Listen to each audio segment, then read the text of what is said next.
Hello, everybody. Welcome Wait, in. did you do the hand thing? Sorry for the audio lag. I did do it, yeah. It should write itself, I think, at some point during the stream. Who knows when.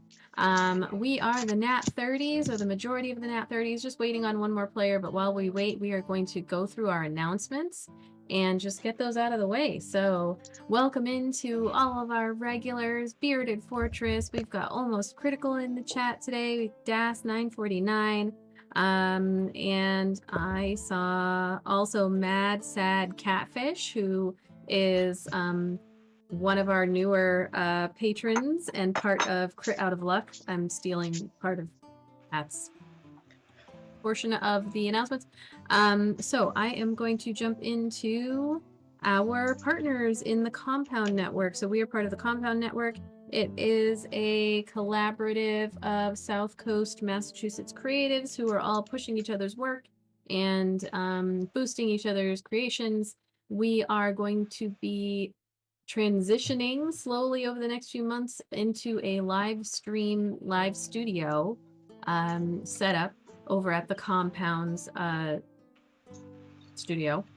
You can check them out. Definitely go follow the Compound, which is another Twitch channel. They are actually live right now because we will be streaming over on their channel when we do eventually start going live on Sundays from like 3 to 8.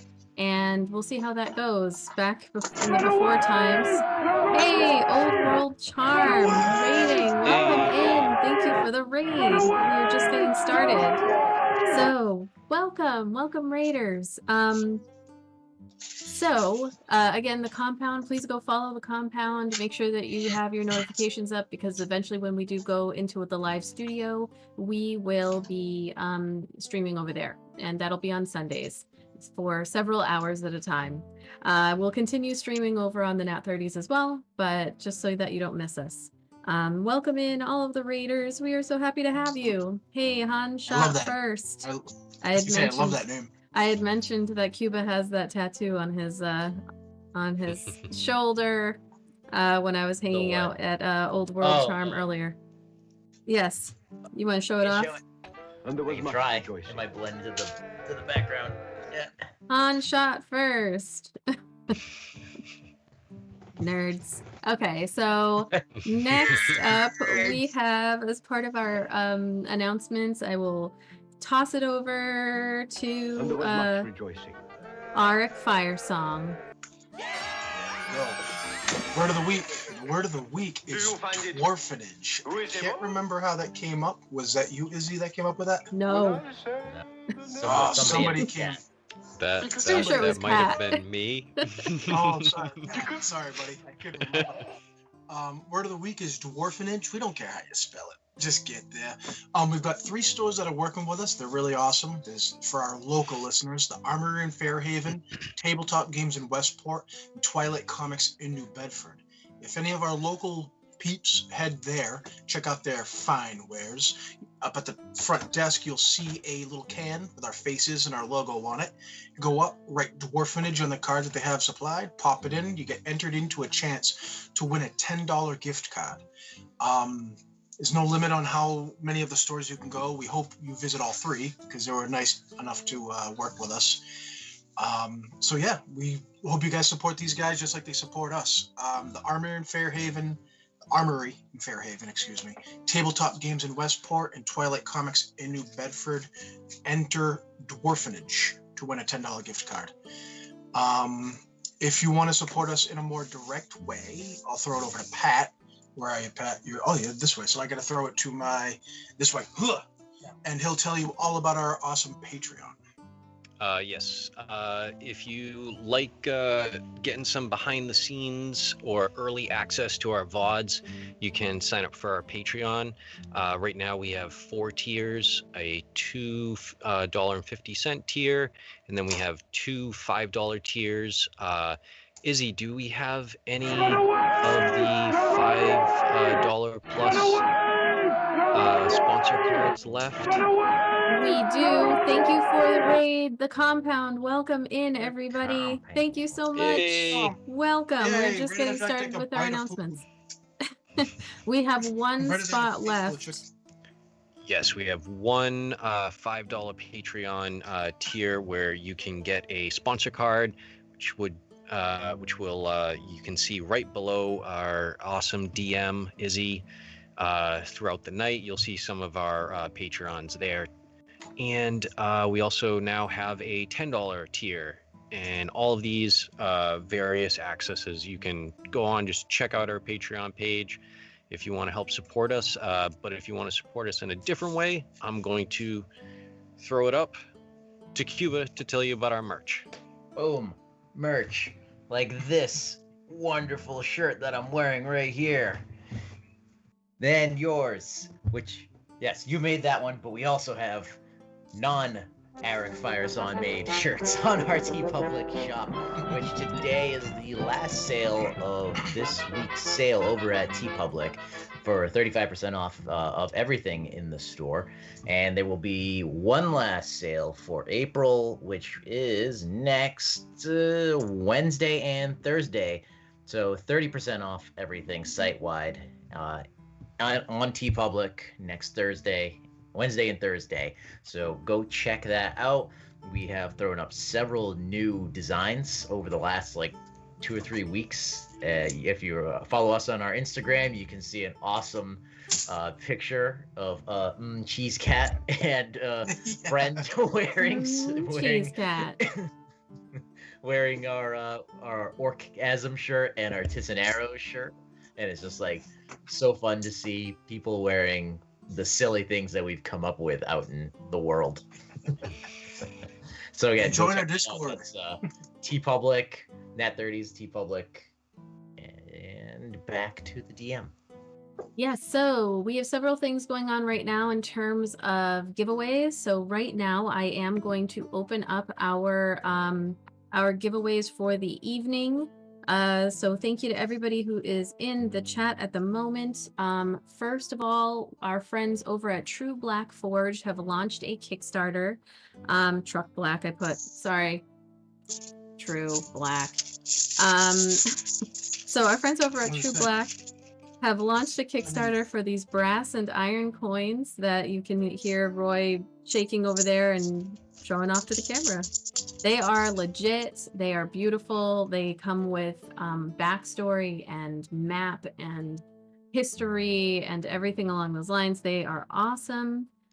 Please check. They really are. Please check out the Kickstarter. And they even smell like real coins.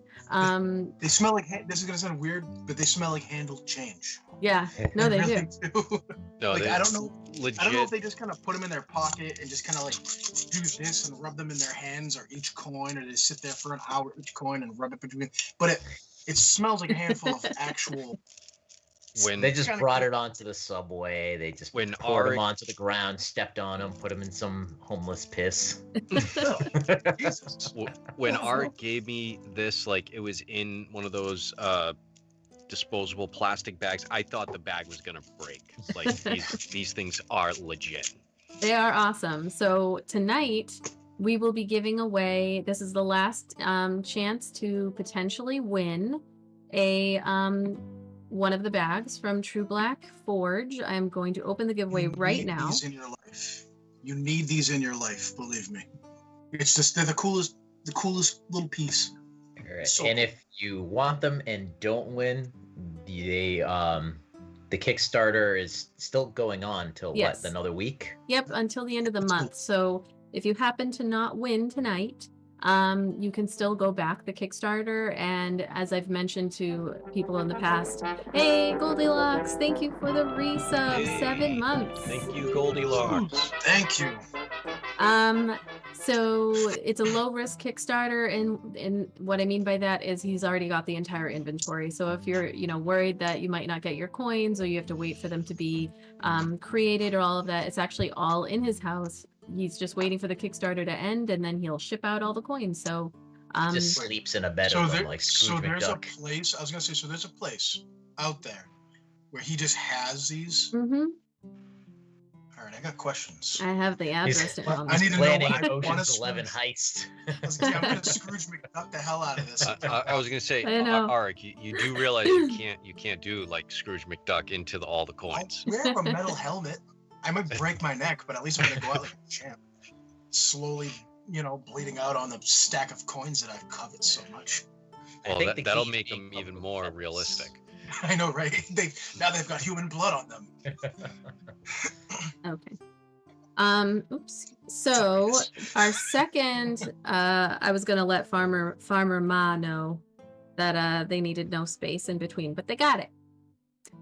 So our second giveaway tonight is a returning sponsor, Bia D&D. So you are going to want to type hashtag VEAD&D, and this is going to enter you into both giveaways. Basically, like you'll just enter into both. We're going to do one first, then the other, and pull from the names that have entered. So definitely type hashtag VEAD&D to enter the giveaway. Next up, we have our monthly giveaway, which is for the month of April. We are giving away a set of dice from Normal Human Designs. You're going to see it below me here. Gorgeous dice. They're called the Twilight Showers Petrie dice set, and whoever wins gets to choose the ink color for the numbers. So that winner is going to be able to contact me and choose the color, and then I'll contact Normal Human Designs. You can enter as many times as you'd like throughout the month. We've got 6 days left. You use your channel points. You can brawl and battle in chat. You're going to see people doing that throughout the stream, and you enter using extra tickets if you are brawling and battling in the chat. And I'll make that noise so that I can be sure to check and write your name down, or you can use your channel points and just enter into the giveaway, which I think I can also do. I might have turned them all back on, and that's why it is kind of out of order here. All right, enter the monthly giveaway. And then you type redeem. So again, it makes another noise so that I can hear that and be sure to get your name down. And you, like I said, enter as many times as you like. You don't have to be in chat to win when we do our drawing at the beginning of next month. And we will contact the winner and they get the dice. And then the last announcement that I personally have is that I am playing in an ongoing 17-week-long Candlekeep Mysteries charity stream that is happening over at Wesselhausen's. Our goal is to raise $5,000 for the charity glisten.org, which you can check them out. They are an LGBTQIA+ charity that helps with education and anti-bullying and all of that fun stuff. And we are at about $800, I think, and Monday will be session 4. So that'll be going all the way through July. I won't be playing on this Monday, but please still head over there, donate to this wonderful cause, and I'll see you the following Monday at 8 p.m. Eastern over at Wesselhausen's. I did just get a notification that Annie will not be able to join us, but I would like to get you started on, what you're going to be doing. So I had a feeling since we haven't heard from her in 3 days. Yeah. So this is mostly travel to your next destination. So I think we should be okay if we just kind of wing her character. Okay. So as long as we don't get into any real combat, suddenly the big bad evil guy pops up. Yeah, no. We're fighting Tiamat. Yeah, right. I say we just pick a fight. Let's find a perch snatcher. Just fucking stomp him on the street. It'll be like that, man. That'd be like that Rick and Morty episode where they do steroids and Rick and Morty beat the shit out of everybody. We're the law here now. One thing I did want to mention too, because we have almost critical in the chat, is that they are going to be or have already supplied our giveaway for next month. So most likely by probably Thursday's stream this coming week, I will have an image all ready to go so everybody can see the giveaway that we will be doing for next month. And I'm very, very excited to be sharing that. And then also we're going to have a ton of other giveaways probably throughout the entire month of May. And I think we might have 2 monthly giveaways because I'm in the process of speaking to someone who is agreed to give away something as well. Yes. And I will not reveal that until everything's finalized. Well, thank you, Almost Critical. And by the way, I love the name. Yes. Because that's literally every time I roll like an 18 or a 19, I'm like, oh, literally, you say it in my head. I will show this just as a preview. So that's what their logo is. Awesome. Yeah, it's blurry, but the it's a 19. D20 on theirs is a 19. Yeah. I just love it because it's like, it's so true. You know? Right. It's the same thing we all say. It's one of those things like, fuck, why didn't I think of that? You know, it's like right there, but they were smart enough to capitalize. Yes, and just to throw it out there to everybody, I mean, we are so happy to help support all of our friends out there, new and old, who are creating TTRPG content. As you'll see below me, we have, as part of our $5 patron sponsorship, which Pat talked about, we have podcasts like Could Have Been Heroes and Crit Out of Luck, who's one of our newest ones. We have Dice Makers, like Almost Critical and Normal Human Designs. And we have 3D printers, Moral 3D Prints, the Brush Republic, who paints minis. We have the Compound, just so many different collaborators. Like, please feel free to share your stuff in our chat while we're playing. It's totally fine. And if you would like to join, we have, as mentioned, one more spot to get a sponsor card. It's a $5 a month patron spot, and you get all the backstory stuff and everything along those lines, as well as the opportunity to have your sponsor card show up on every single stream right below. And then it's in all of our VODs as well. So it's kind of, just a way to help boost each other and support the stream. And, we retweet your stuff or share your stories on Instagram, all of that. So just a reminder to everybody out there that we're all here to share our stuff. So please do that in the chat while we're playing. And on the Discord and all that stuff, if you guys got time, join us on the Discord. Sometimes, like we've seen, who was it, Macronomicon? I don't know if I call him the Muffin Man because it's easier for me.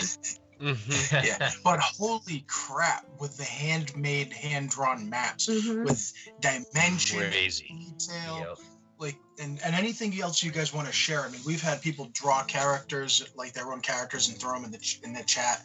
We've got a whole bunch of different channels, and a lot of cool stuff. I mean, the conversations go everywhere from that to, I think me and Cheese Cat were talking about squirrels. Like, they just goes everywhere, and it's just a lot of fun. You get to meet a lot of cool people, like-minded cool people. Absolutely. It's fun. Always fun on the Discord.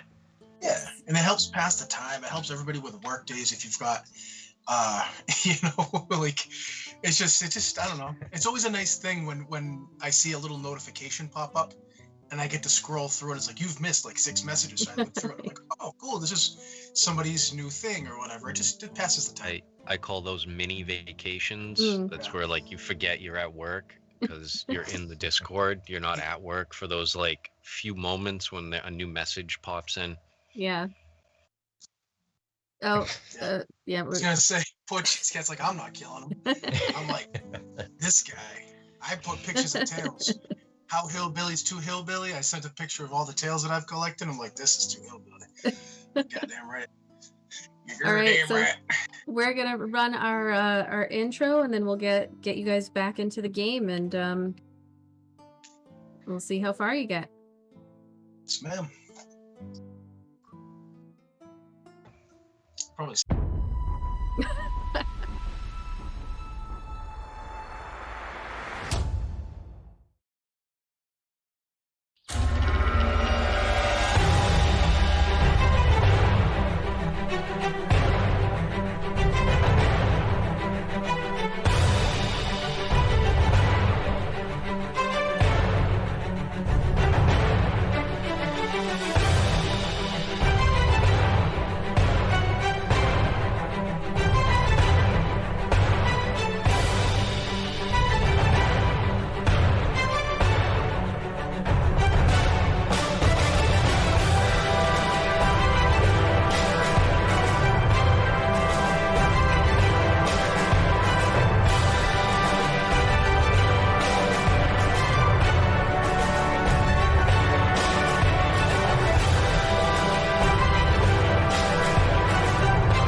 FBI, the FBI. Quit talking shit. So, bums or male bums of Greenest. When we Badass. last left you, you had traveled to the city of Waterdeep, attended the first council of Waterdeep, which was a gathering of all of the leaders, or most of the leaders across the Sword Coast, including Neverwinter, Waterdeep, Baldur's Gate, Daggerford, and the Elven territories as well. You had been gifted a manor by the leader of the Harpers, Ramalia Haventree, and also tasked with finding the whereabouts of Varum the White Worm Speaker. The Drakehorn, which is a mysterious item not yet found, or not yet found by the good guys, we'll say, but being used right now to call dragons somewhere, is sounding in the background. But you have been asked and have agreed to first go find the white dragon mask, which you have been informed is potentially lost, and the white worm speaker seeking to find it. So you hopped aboard some griffins, utilizing the Waterdeep Griffin Riders, and headed south for several days travel to the Boareskyr Bridge. You land here on the 19th of Hammer, and find yourselves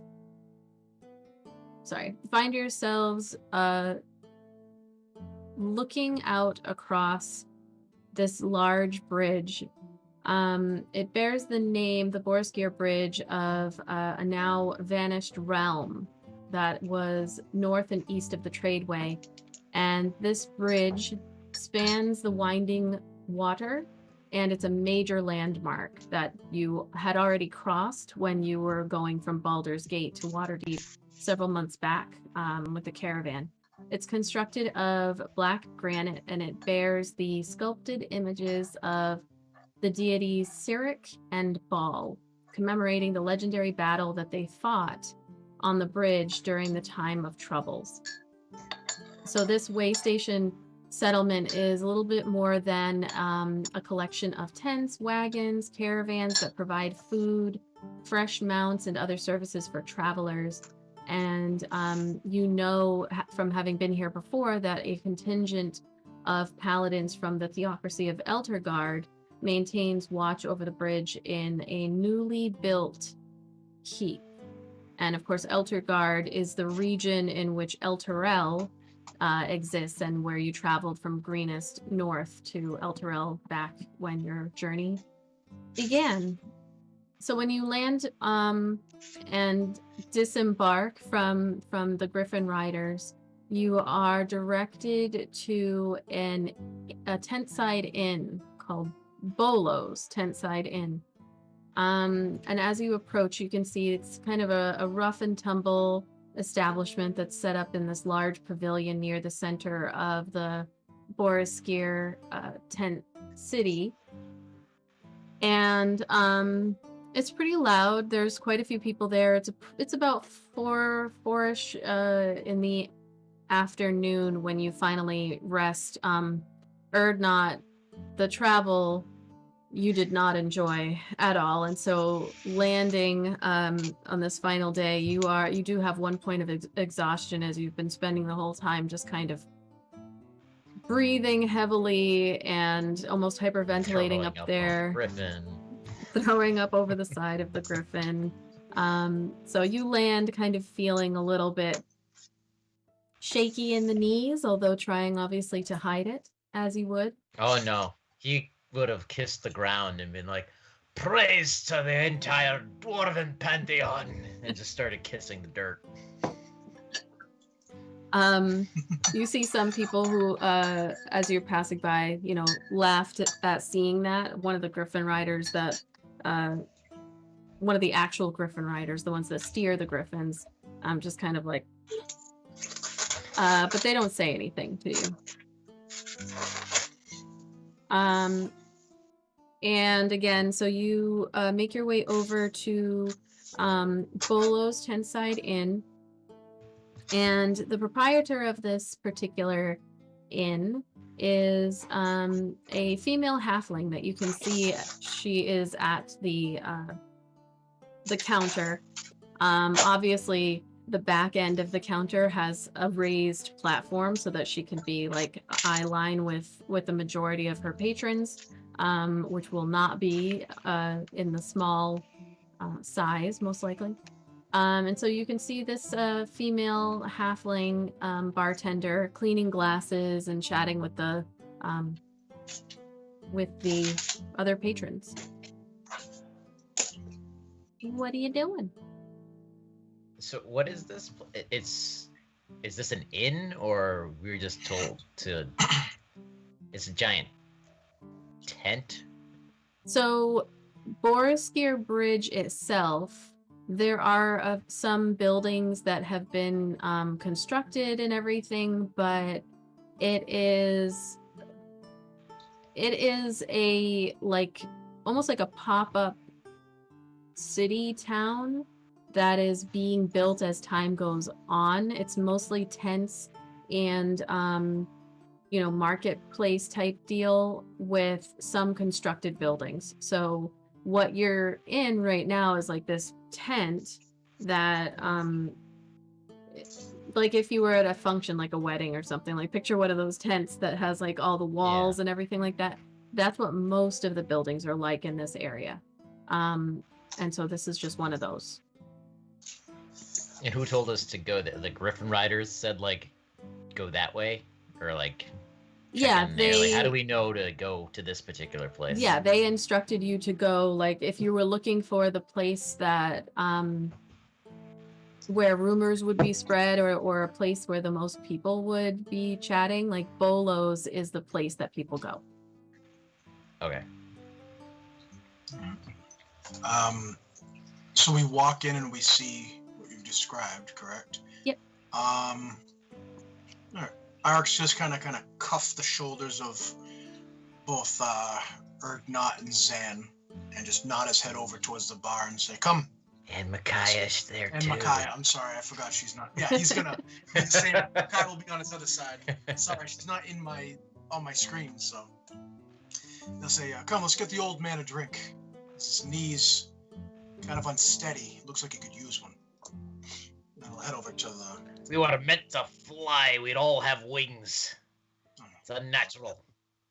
Yeah. For a man who's been around a long time and makes fun of me for not seeing all that much on this side of the world. And I'll just walk away as he says, I walk, lad. I have legs, not wings. Micaiah looks at... He's not even going to listen to that. Micaiah looks at you, Erdnot, and is like, let's just get you some meat on a stick, Erdy. Come on. Let's see if they've got that here. Calm you down. So you head up to... Oh, go ahead. Zan would just follow with Ark. I think a drink after a long trip is in order. To wash the road, the sky dust out of our throats. So you approach the counter there, and the halfling bartender looks over and is like, hey newbies, welcome in. How can I help you? I need your darkest, best, most filling ale. You got Whatever meat you have. Yeah, I got some meat. I can get you some meat. That's easy. That's real easy. Okay, we got meat and some ale, dark ale. What else? What else can I get you? Have you ever flown one of those beasties? They're terrible. Are you talking about the griffins? Aye. Yeah, not for me either, friend. No, not for me either. I could see how you would, being a dwarf, Do you find it not good for reasonable? dwarves. Yeah. Will I say the name? He's just put his hand on the like this. Weak constitution for such a strong dwarf. I think I rolled a 2 or something. Yeah, you rolled a 2. Rolled like insanely low for that. Which would figure, because as a con, you should have like a plus something to your con and all that stuff, anyways, because you got your hill dwarf. So it's like, ugh. Goddamn. So I'm gonna roll 1d4 and see which one of you gets this inspiration from the compound. That will be that's gonna be Zan. Oh, Hey. So the proprietor looks at all of you. It's like, okay, so a dark ale and some meat. What else can I get you? Like, she looks like she should be chewing gum, like, but she's not. How did we get the? Oh, the compound. Oh, okay. I was wicked confused. I was like, how the hell did we get an inspiration? Thanks, compound. Sorry about that. I missed it in the chat. Sorry about that. I'll take an ale. And do you have any rooms available? I do. I've got one room. How many people? There's 4 of us. 4, yeah. I mean, it would be a tight squeeze, but I've got one room. It's 1 silver piece a night per person. Give it to her. I need to lay down. Yes, thank you. And he'll look to Auric. Oh, for what I want. Your order. Oh, What sorry. can I get you, I- honey? What can I get you? just an ale. All right, just an ale. And for you, honey, and Micaiah is like, I'll have an ale too. Thanks. And some meat. I'll take some meat. I'll put it on a stick for you, Erdy, if that's all right. Acceptable. Zan will just pull an arrow out of his quiver and hand it to Erdnot. So the halfling bartender, she goes and gets you all of the stuff that you need. It's 4 copper for each ale, and then 1 silver piece. And she's like, how long are you going to be staying with us? Probably a few days. Not really sure, just kind of passing through. Just kind of, last time we were here, we didn't get a chance to look around. We were in and out too quickly to see this fine place. Oh yeah, I don't recognize you actually. You say that you've been here before. Well, so if you're going to stay for several nights, I'm going to need that up front. So however many nights it is, you can just give that to me now. And I'll hold it for you. Very well. Ira's gonna look sideways at Zan. There are no locks on the rooms because this is a tent. So you're just going to, want to take your stuff with you, but at least no one else will sleep in the room while you have it. That's how this works here. So what brings you back to the Boareskyr area? Griffins. That's cute. That's cute. Well, I meant what are you doing around here? Looking for work, possibly. Oh, what kind of work? Oh, he's just gonna look down at himself decked out with all of his weapons and armor. Just look back at her. And she's like, Yeah, you're not an uncommon sight. True. I forgot about that. Yeah. Work of the fighting kind. oh, like a sellsword or like a soldier? Well, a little of this, little of that. Whatever needs doing. Well, things I'm have. assuming we look at least like kind of like an eclectic group. Well- I mean, I know this is a place that's like full of people, but Well, you know what? I was didn't going to know. ask you actually, what does Arik look like right now? Because the last description I recall of him, he was wearing a wig with like a very fluffy, like pirate-esque a- Arrested Development I know Tobias shirt. For sure, he has just like a really long handlebar mustache. He was He that shaved his that don't grow back face, right? even out. But no, Yeah, he left the except for- handlebar except for- mustache. Oh, you He left had a the... s- Okay. Because in real life, that's what my mustache does. My mustache literally grows, and it's down. Like if I do this, that's my mustache. It's not. You know what I'm saying? Like Yeah. that's actually my mustache. So yeah, he has the big long mustache. Obviously no hair. Not wearing his wig After anymore. all- Or his pirate shirt.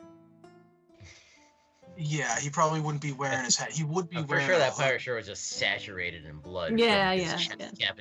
all torn apart. I probably would have lost. Oh, I lost the hat to that Oh, the raccoon that stole the fucking hat, right? raccoon. Yeah, the raccoon stole it after I died. We left it there, and the raccoon. Anybody who's took off. joining this at this very moment is like, this dude's been through some shit. Killed by an assassin. Robbed Okay. by a raccoon. I just wanted to Robbed by a confirm. pocket raccoon. Because I was I mean- picturing like Jack Sparrow, but medieval, until this point with the long hair and all that. But that's not what he's looking like anymore. Okay. He would have lost all of that. So yeah, so that's what the raccoon has the wig, Oh yes, and the wig and so, the hat. yeah. Okay. Remember, it's tracking him because it's trying to avenge the raccoon that he killed. yeah, I killed his buddy. I killed his mate. So okay. So Bolo looks at all of you and she's like, so you're all here for a little of this and a little of that? Yeah. I'm not Apparently, expecting you to I'm answer vomit. me, honey. I know dwarves. Dwarves. Yes. Have you heard of any place that is looking for active, able-bodied fighters?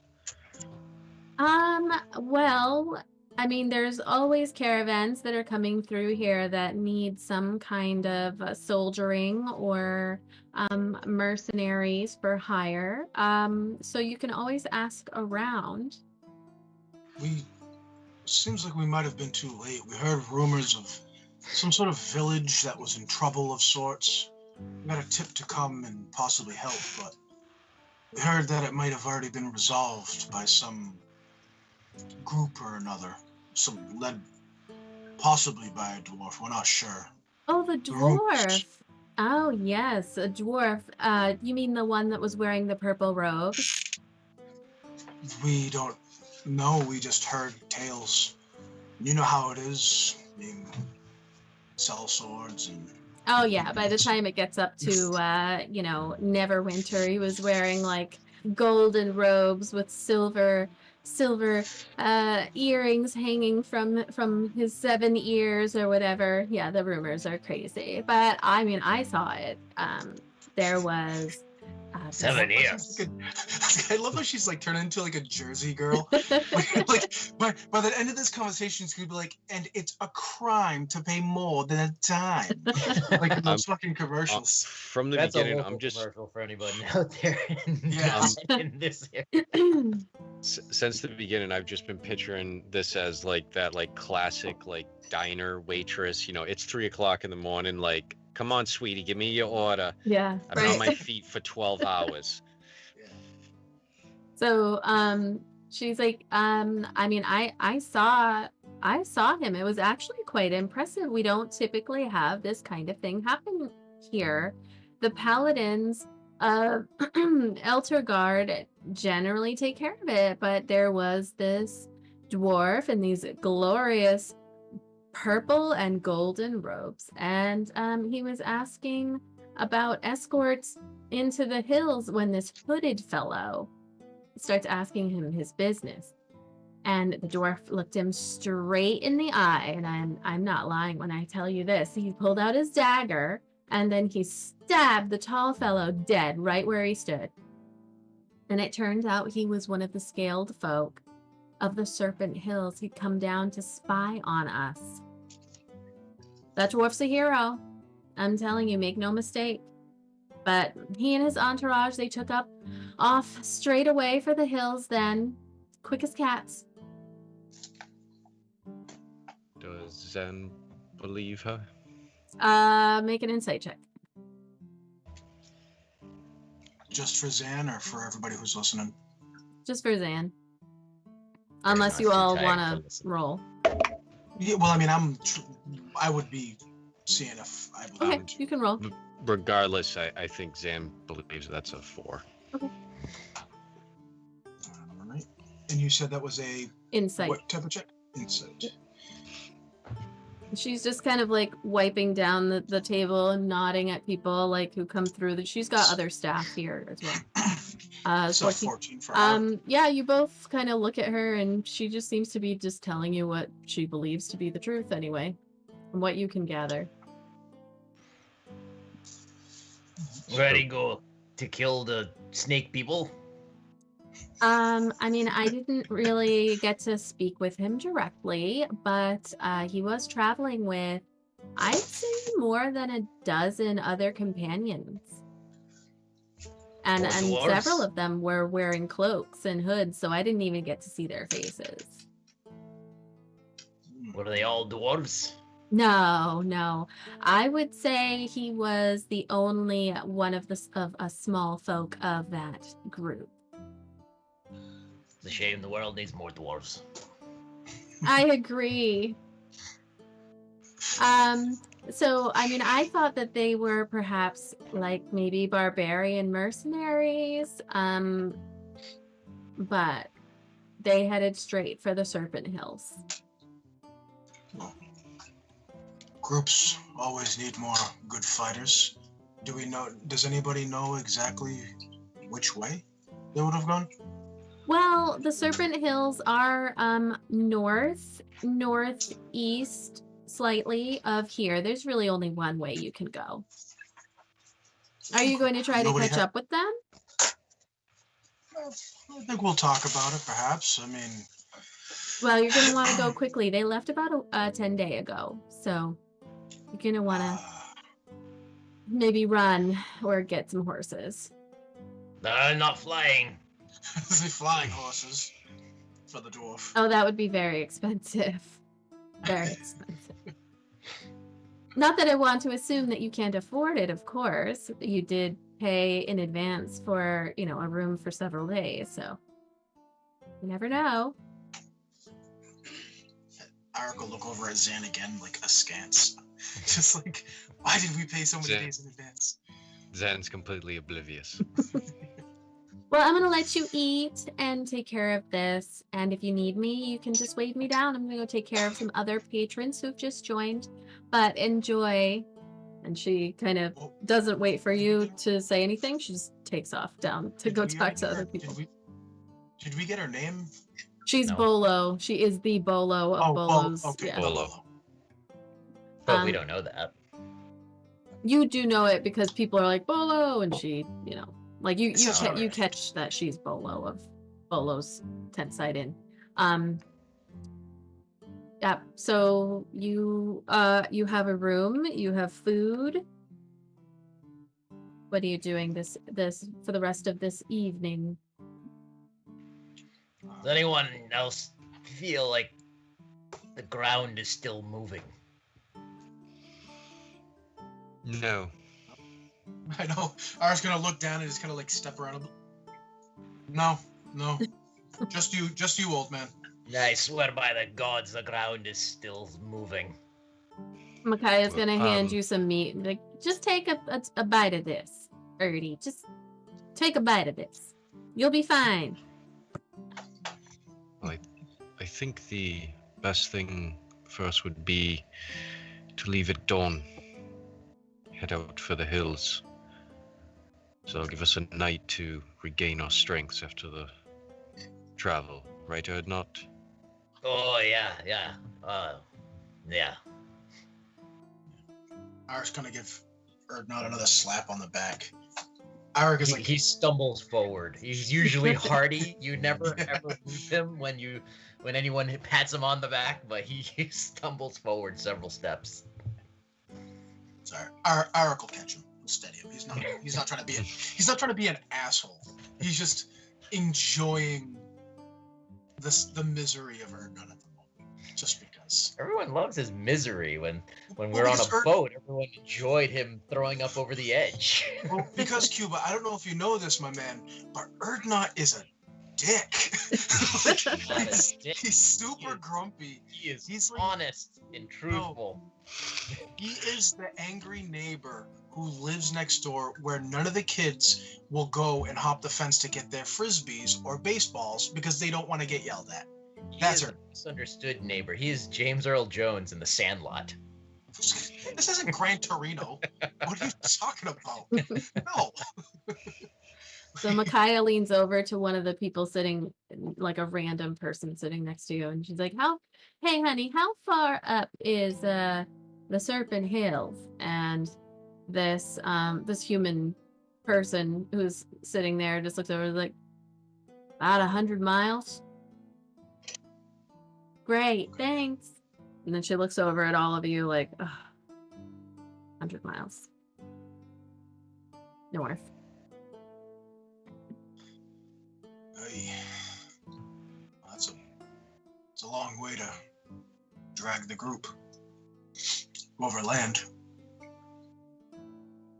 I think maybe we should look for a place to possibly rent some horses, something of that kind. Micaiah's like, I've got mine right here. I have my own ride. Mickey, that's not a horse. Just because you have it now doesn't make Boris a horse. He's a donkey. So at least then that's only 2 horses we'll possibly have to find. how many people can your boar carry? Or not?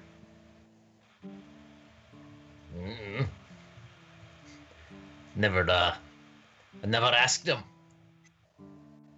Well, maybe we only need one. They get expensive, though. He did drag the boy while he was dead, so suppose he could probably do it. Out of game, how? I was gonna say it's a large creature, right? Mm-hmm. Yeah. So like, can 2 people ride a large creature? I mean, yeah. He's celestial, so I would say if it was like a regular horse, definitely would slow the horse down for sure. But with him being like a celestial summoned, probably carry 2. I mean, you are a dwarf though, so you're kind of heavy. Yeah, I mean, it's up to you whether you'd want to get mounts or just go, just go, make your way up that way. Bolo had said they ran up into the hills. They went to the Serpent Hills. Right. Well, they went to the Serpent Hills, but she said ran. Yeah, they. I'm assuming that was a figure of speech. Yeah, like they took off quick as cats. Right. Towards the but hills. She didn't say anything about like a mounts or if they were on foot, right? She did not say it. Okay. You guys. Either way, 10-day head start. You guys know. But a 10-day, not a 10-day head start on foot that would be 10 miles per day. But if you were on a mount, you could probably get 25 to 30 miles a day, something like that. And catch up in 4.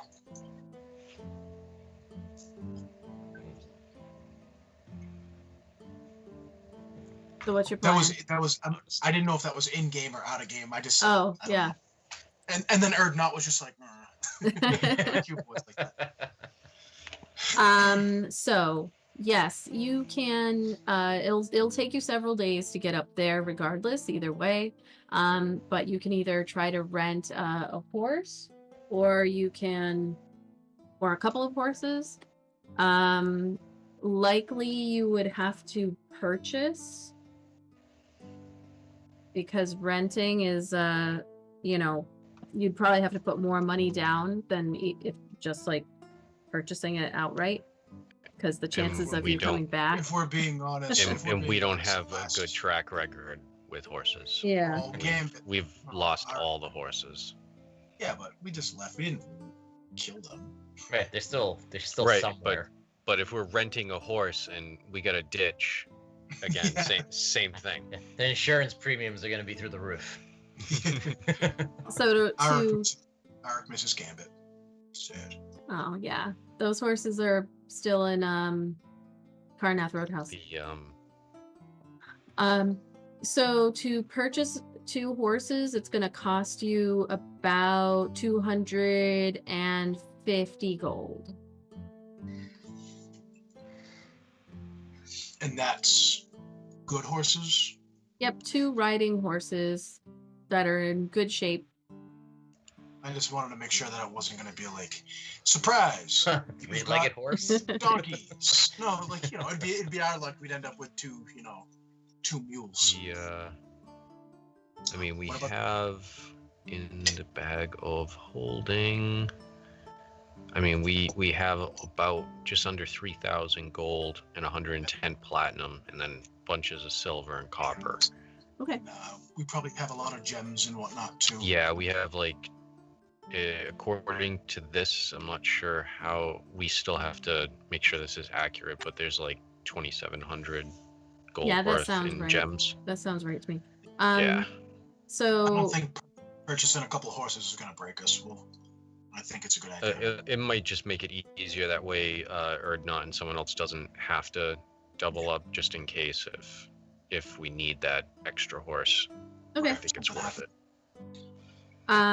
So And one horse can carry one person and all their gear comfortably. yeah, so it's going to be 250 for the horses themselves, and then it's an additional 50 for saddles, so 300 so far. And then if you want saddlebags, that's going to be another 22 gold, and then you're gonna want to feed them, so you're looking at all in probably about 350 gold. Each. No, total. Right. Total. Oh, I think feel it's like- worth it. It's worth I it. feel like that I- should be like that's kind of cheap for a horse. Every, And saddle. well, you got to remember it's gold pieces. Each Yeah. gold piece is worth. Yeah. Like $100, it's like $50, $150. Yeah, each And there horse was is luck to rejoice. 120, 25. So Hey, you got thanks for the times that by follow. 150. You know what I mean? Because that's how many dollars each gold piece I think is, right? Yeah, I mean it's not very 1-to-1 for like dollars, but yeah, they're expensive. It is expensive. It's more expensive than it sounds, but Yeah. them horses are nice. Twitch that. So 350 gold, you'll get your 2 horses. I assume one will be for Arg, yep, and the other for Zan. So what are your horses' names? What are your new horses' names? Wait, did that just happen? Did we just go buy horses? Yes. I feel like it was like Red Dead Redemption. Like we just like. You're just on them now. You're in the stable. Like last I knew, we were sitting at this bar. No, so if you need horses, you have a couple of hours to go find them if that's what you want to do. And you know, I assume I'm just speeding through like the unnecessary RP of buying a couple of horses. And nobody haggled. None of you children know how to haggle. There's not Zan much doesn't- haggling going on here at the Boareskyr Bridge because of the way that this is set up. Like people are traveling through. You have miles between where you came from and where you're going. And so you can try to haggle, but you're in no position to haggle here. You're just There's one person. Haggle with a If there's- rock. There's one person in the middle of the desert selling bottles of water. It doesn't matter how much they cost. You're gonna fucking buy it. Yeah. I mean, there Yeah. are a lot of merchants here. There are a lot of Couple of- merchants here, but Off of that bottle of water. You guys have to also remember every shopping experience Zan has ever had has been with you guys. If no one around him has haggled, other than that one time, he does not think that is commonplace. So what are your horses' Well, names? Eric isn't gonna name his yet. I'll think on it. Okay. Zan? Bait. Is Zan's horse male or female? I don't know what it your call. Lift that tail, Zan. What? Okay. You go Okay. by. You want to go random, evens, female, odds, male. That's a 10. So what did I say? I think that's female. Yeah, female. Since I think it's a female.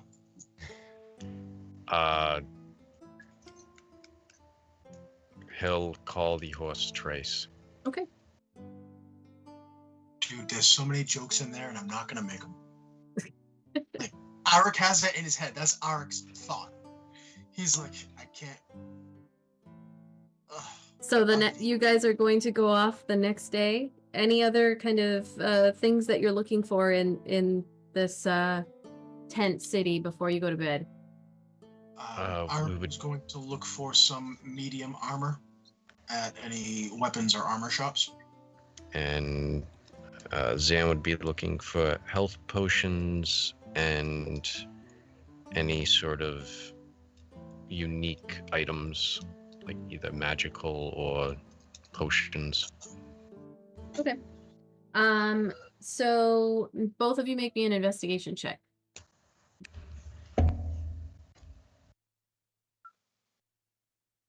As you travel through the various a nat 20. That was a nat 20, but does the -1 hurt that? And knock it down to a 19? Or Yeah, is it it's technically a 19. Zan rolled a 14, but I am going to use my D4 inspiration. Thank you. Switch out those dice. I only had the D20, so I got to pull out a D4. And so that's another 2, so that's a 16 total. Okay. So it doesn't take you very long, either of you, to find what you're looking for.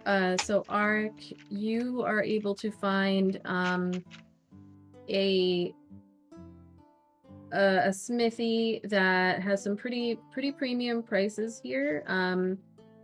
For a, you were looking for half plate armor? Yes. So for a half plate armor at this particular shop, it is 121 platinum pieces. I can't believe I roll a 20 at a place where it's and it's just regular half plate. Yes. Magical items are not Pretty super common in this. Arik's just gonna turn and fucking walk away. That is way too expensive for half plate. And they're like, breastplate is 694 gold. I can drop it to 685. He just no. He just I can drop it to 675. Okay. Let's see. So for you, Zan, you are able to find a shop here. Wait, did he actually say that? Yes. Arik will turn over his shoulder and say 650, and you have yourself a deal. I don't know would Arik would know. Hold on, I gotta ask this. Arik would know how much. I don't know how much armor prices are out of game. It's not something that I'm familiar with. Arik would know since he's a blacksmith and he actually makes armor like that. Would he know? Yes. If that's a price or not? So I mean, it seems like he would know off the bat whether or not he was getting, like, if that was anywhere even close to a fair deal. And also, almost critical, yes, it was almost critical. So, all right, second, he would know that that's expensive. He would know that. Why is this not letting me do anything? He would know that that's a more expensive price. Oops. Than what is typical. But also, like, if you're paying for if you're building it yourself, obviously, it's going to be Son of a bitch. Sorry. 1 second. It's going to be, cheaper. Sorry, I'm pressing the wrong button. All right. So the price for breastplate, if you were getting like the the best deal possible, would be about half that, like 300 something gold. All right, so he would know that. I'm gonna write that down just in case, because I don't like. Well, I'm not. That's the one thing I don't do. It's why I got skeezed on that rope way earlier, what second session or whatever the hell it was. I don't know. Because I don't follow out of game the prices of objects. Mm-hmm. You know what I mean? Because I feel like the characters would have an innate sense of what's. You know what I mean? Yeah. So based off of what you've seen of these prices around here, like they're probably charging almost double. Like it's almost double the price of everything around here. Okay, yeah. So Art will just like snort. Just like, yeah, right. And just keep walking out. And the shopkeeper's like, I'll be here when you're ready. So Zan, you are able to find a shop. Let me see here. We're gonna go with. I can't believe I rolled two ones in the middle of a dragon horde and I can't find anything. And then I roll a 20 in a shop where they want to charge double. Oh yeah. For something that's not even like full plate or anything like that. The nerve.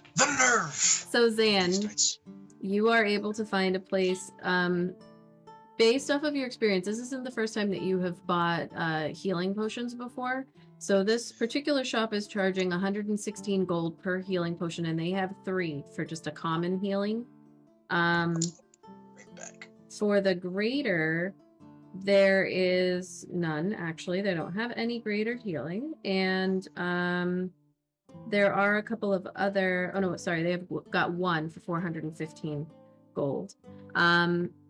And there are a couple of other options if you're looking like a filter of love. They've got a love potion for 600 gold or water breathing for 530 gold. So it depends on what you're looking for. Zan is just really looking for the health potions because we only have 1 regular and 2 greater in the bag of holding.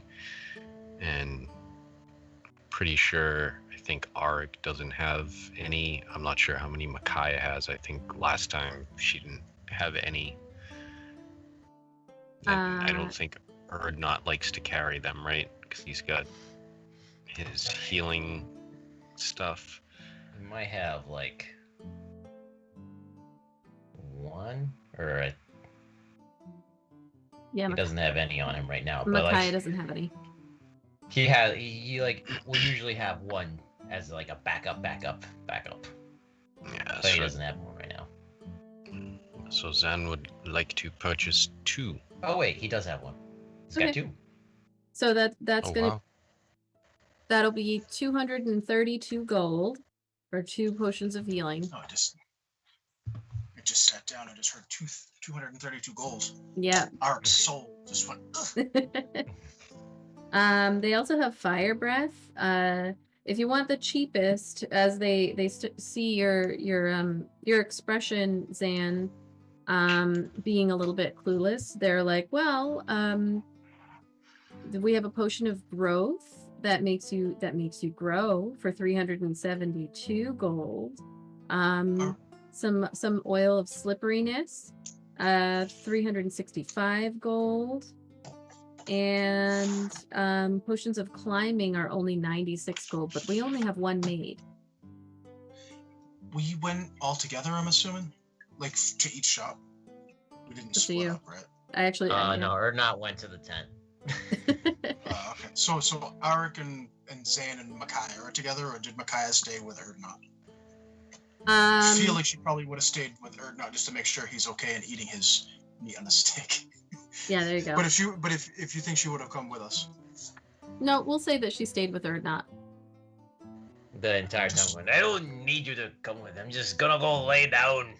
Like spoon But feed but you some soup. he keeps doing that because it's spinning. He keeps doing that like sideways walk, and she keeps like trying to cut him off. Be fine once the ground stops spinning. So, sorry, I had to hit the bathroom real quick because I had to go get that. Zan purchased 232 gold worth of what potions again? Healing I potions. Two healing potions. Regular healing potions? Mm-hmm. Okay. Yeah, when they go to tell him about the other what does Zan do when they tell him about the other potions? Zan was only really looking for strange things. He already has a thing of oil of slipperiness, and the fire breathing doesn't really appeal to him. So he looks at Arik when they say the fire breathing. Arik will just shake his head slightly. No. No, I think that'll be all for us. Thank you. All right. Thank you for your patronage. So you get the 2 potions of healing, and yeah, things are expensive here. They're very expensive. They're more expensive than almost any other place that you've seen, even like the big cities. You know, that the doubling in price is not necessarily uncommon. And actually, as you all are kind of like hanging out in that inn when you return and are looking to eat and drink before going to bed, you hear that there are rumors around like that have been raids recently along the Sword Coast, and something's happening, but people don't know exactly what. The small hamlets are being totally torn apart, and all of their goods and everything are being stolen, and people are starting to be stolen as well. So there's stuff going on out there that is starting to actually catch the attention of people, and you start to hear people having similar stories about raids coming in, people dressed in black, and like screams about a queen rising and things like that. So Just kind of quietly to the group, not assuming possibly Erdnot's out for dinner. Ground might not be spinning so much now, but he's just going to say to the group, seems the word is spreading. People are starting to notice things. They tend to do that when their houses are on fire. Their loved ones are being ripped out of their houses, I suppose. And Arik will just sigh, shake his head. I wonder why then these robes didn't attract attention here. well, Why they seemed... they were talking about black robes and wearing black, where Verum, from the descriptions that you heard, was wearing purple and gold. But haven't we seen them wearing black? Who? The Cult of the Dragon. Yes, you have, but they're the people that he was described as being with. Oh. Yeah, so he None, was wearing none purple. of them were wearing black. They were They all might- wearing purple. They weren't wearing clothing that Stuck to the alarmed mind. people. Yeah. I mean, black is a pretty common thing to wear. So, Alright.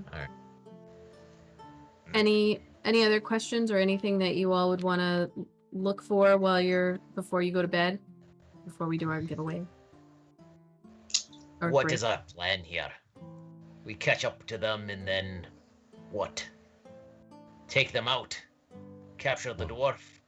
Or try to infiltrate them and wait for an opportune moment? I don't know if we'll be able to infiltrate them. It's not a large group. They're Good, I small. hate that. They're in a small group. They're most likely on a mission of some sort. We're going to have to think on the fly as how we can get the dwarf. We still don't know exactly where they're going. And just as a reminder, the intelligence that Ramalia Haventree's people were able to find for you, they believe, although they are not 100% sure, that Varum has lost the mask and so is headed to the Serpent Hills. Why? Not entirely sure, but he doesn't have the mask, they believe. So seems to be trying to do something to perhaps get the mask back. Perhaps he's lost the mask in the hills, or it was stolen by these snake folk. When I hear that the mask is missing, the last that we heard from someone else who wanted the mask was our old friend, and then he's gonna say, like, quietly, is it Talus? And he'll just go, Talus. You think she might have anything to do with this? How far are we from the castle that Talus resides in? Or that was the lodge? It was a hunting lodge. Let's see. So Oh, it's hundreds. It's got to be hundreds of miles. It's got to be pretty damn far. I'm gonna actually pull myself over to. No, I'm gonna look at it on a different thing because from where you are right now, and based off of being able to look at a map after the fact, that the Gray Peak Mountains is where you were, and the Gray Peak Mountains are to the north of where you are, or to the east. Hold on, let me just double check. I'm pretty sure it is the north. But it is hundreds of miles. Let's see, Sword Coast map. I just don't want to slow down my computer trying to pull up this map here. That's fine. Just hundreds of miles is suffice. So it is to the northeast, and it is probably 1, 2, 3. It's somewhere between 350 and 400 miles to the northeast of where you are. She had his son, right? She had his was it uncle or cousin or cousin? Some relation. nephew, maybe. Maybe it was a nephew. She did have a family member of his, yes, that you did not let go. I don't know. We're pretty far from Talus. I don't know how far her influence reaches. Oh. And she does have her other loyalties. She is a member like Issa. True. We don't know how far their reach is. But again, there's still a lot that we have to find out. We have to take him alive. So we have to decide how we do that. Does anyone have a way to keep someone in a stasis or something? Because we're going to have to bring him with us. We got plenty of rope. We'll shove a sock in his mouth and that will do the job. Yeah, I've got lots of spells that I can entangle people or charm them. It's not him himself that worries me. It's the rest of his merry band. How many we have to cut down to get to him. Many as it takes.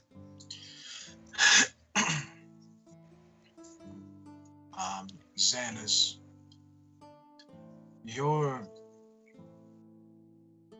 group, besides us, Is there any way that if you could tell if there's one of them here, maybe we could find someone that may have more information that could lead us in the right direction? Well, it seems, as far as I've seen, everyone works very much independent, but I don't know enough of the organization. I am still new. I have the contacts that you know of. I don't know how to contact them outside of those cities. You never know. And as you're Who can saying be- that, Zan, you feel a hand like slap you on the back, and you turn and you see a familiar face. And Leosin Erlenthar is standing behind you. He says, Zan, good to see you. And the rest of my fine friends, hello. It is wonderful to see you out here. What brings you out here? Never mind, never mind. Do you, it's been so long. Do you have a place where we can catch up? Yes, we have a room. How convenient. Let's go to that room. Shall we? So we go to the Aye, room. let's go. Pick up his mug and let's go. I feel like this is somebody like when Smithers put up, who is it? I can't remember the Simpsons. He put his gun to somebody. He's like, that's right. All smiles and waves. Everything's nice. That's right. I feel like that's just what Leosin like he is was your just playing- friend. I know, but the way you described it, it felt like he was sitting at the table. My friends, and then you just hear the hammer cock back and Oh, a like- pistol Like underneath Inglorious the table. Bastard style, like Yeah. 20 minutes of talking before you actually shoot anybody. Yeah. Yeah, Like so he instead like of- yeah, waves like to instead of doing- Bolo. Instead of doing this. Just- And he brings it, and you guys head into the room that you have rented. Obviously, you're in a tent. You know, it's pretty loud in this area. You know, tent walls aren't going to save you here, but we will actually stop right there and take a break. And when we get back from the break, we will do our giveaway. Yeah. Giveaways. There are 2 giveaways. So I'm gonna go to the Beaver.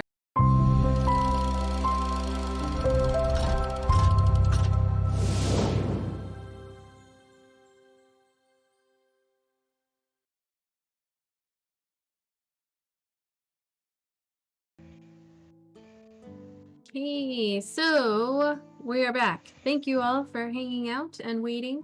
It is giveaway time, so I'm going to just throw this back out there in the chat real quick. You're going to want to type hashtag BEADND to enter into our giveaways. We are going to do 2 giveaways tonight. One of them is the final way to get a free bag of coins from our friends. And I don't have mine close. Badass coins. Beautifully made iron and brass coins from our friends over at True Black. Be They're no careful. joke. They're not like Halloween store plastic. No, they coins. are Like, iron and they- brass, beautiful you can coins. probably get arrested if you try to buy something with them. For like you'll get arrested for using counterfeit money or something. They're so heavy that, like, I'm gonna, for instance, I'll show you. I'll tie the bag up. They're so heavy that when the last time I dropped them, I split the whole bag down the side because that's how freaking heavy these things are. I dropped it from here and it just went, and then a cascade of coins, and it made a glorious ringing sound. Yes, they are awesome. And then the second giveaway is going to be an item, basically a t-shirt of your choice. So if you go check out Bia D&D's website, which I'm linking here, and go look at the styles and the designs that they have, you get to choose your own. And yeah, so we're gonna choose 2 names. I'm going to close the giveaway, and we would love to thank, for the 100th time, our friends at Bia D&D who have sponsored our show every time we play a game. for the Yeah, past they're like awesome. 8 weeks. They are fantastic. They That's sent us a bunch of Legends. t-shirts. All of them. They're Legends. amazing. You should definitely go follow their Instagram where they are showcasing different homebrew items and backstories. I swear they've got some big project that they're going to be like launching or something because they've got a lot going out there. Like their Instagram is just constantly churning out stuff. Mhm. And it's legit good designs. Oh, too. it's beautifully Like, even the simple, Yeah, like the simple awesome. ones, like with the clean lines and stuff. The new, is it Dragon Wing Buffet or Buffet? I'm not sure how they mean it. Like Wind Buffet. Yeah, Or yeah. if it's, I assume. But yeah, they're just simple, cool designs. Some of them are a little bit more complicated. That piano mimic Yes. is badass. Yep. Yeah, they just have so many cool designs. You can And get them on like a whole bunch of different stuff. And if you go to their website and you use the code NAT30 at checkout, you can get 10% off.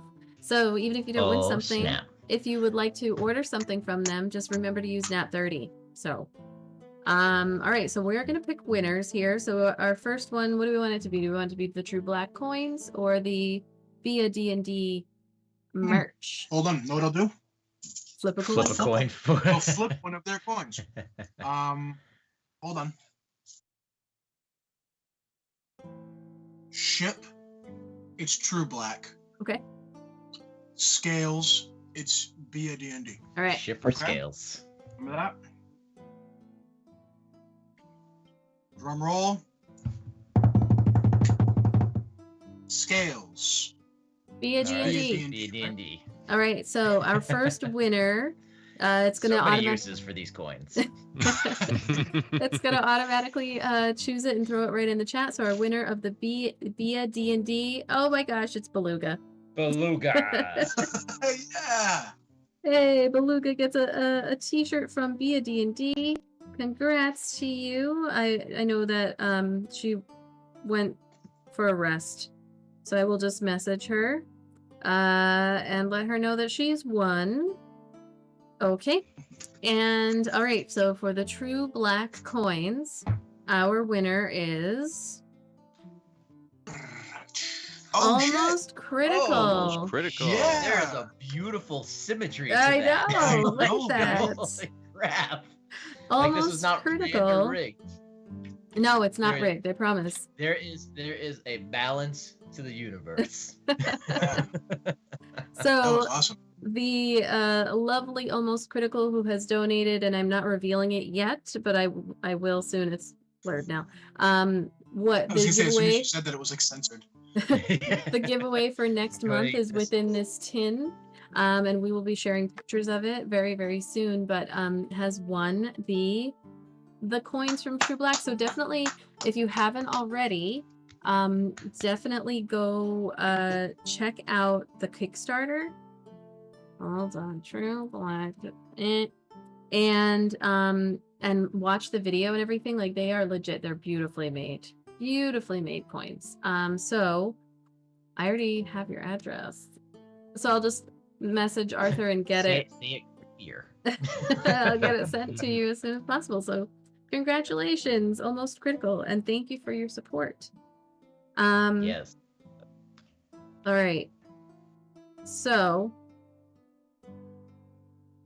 we rejoin. That was Oops. I'm just making a note here. Okay. Oh yeah, and Moral 3D prints won as well, so they can attest to the quality of the coins.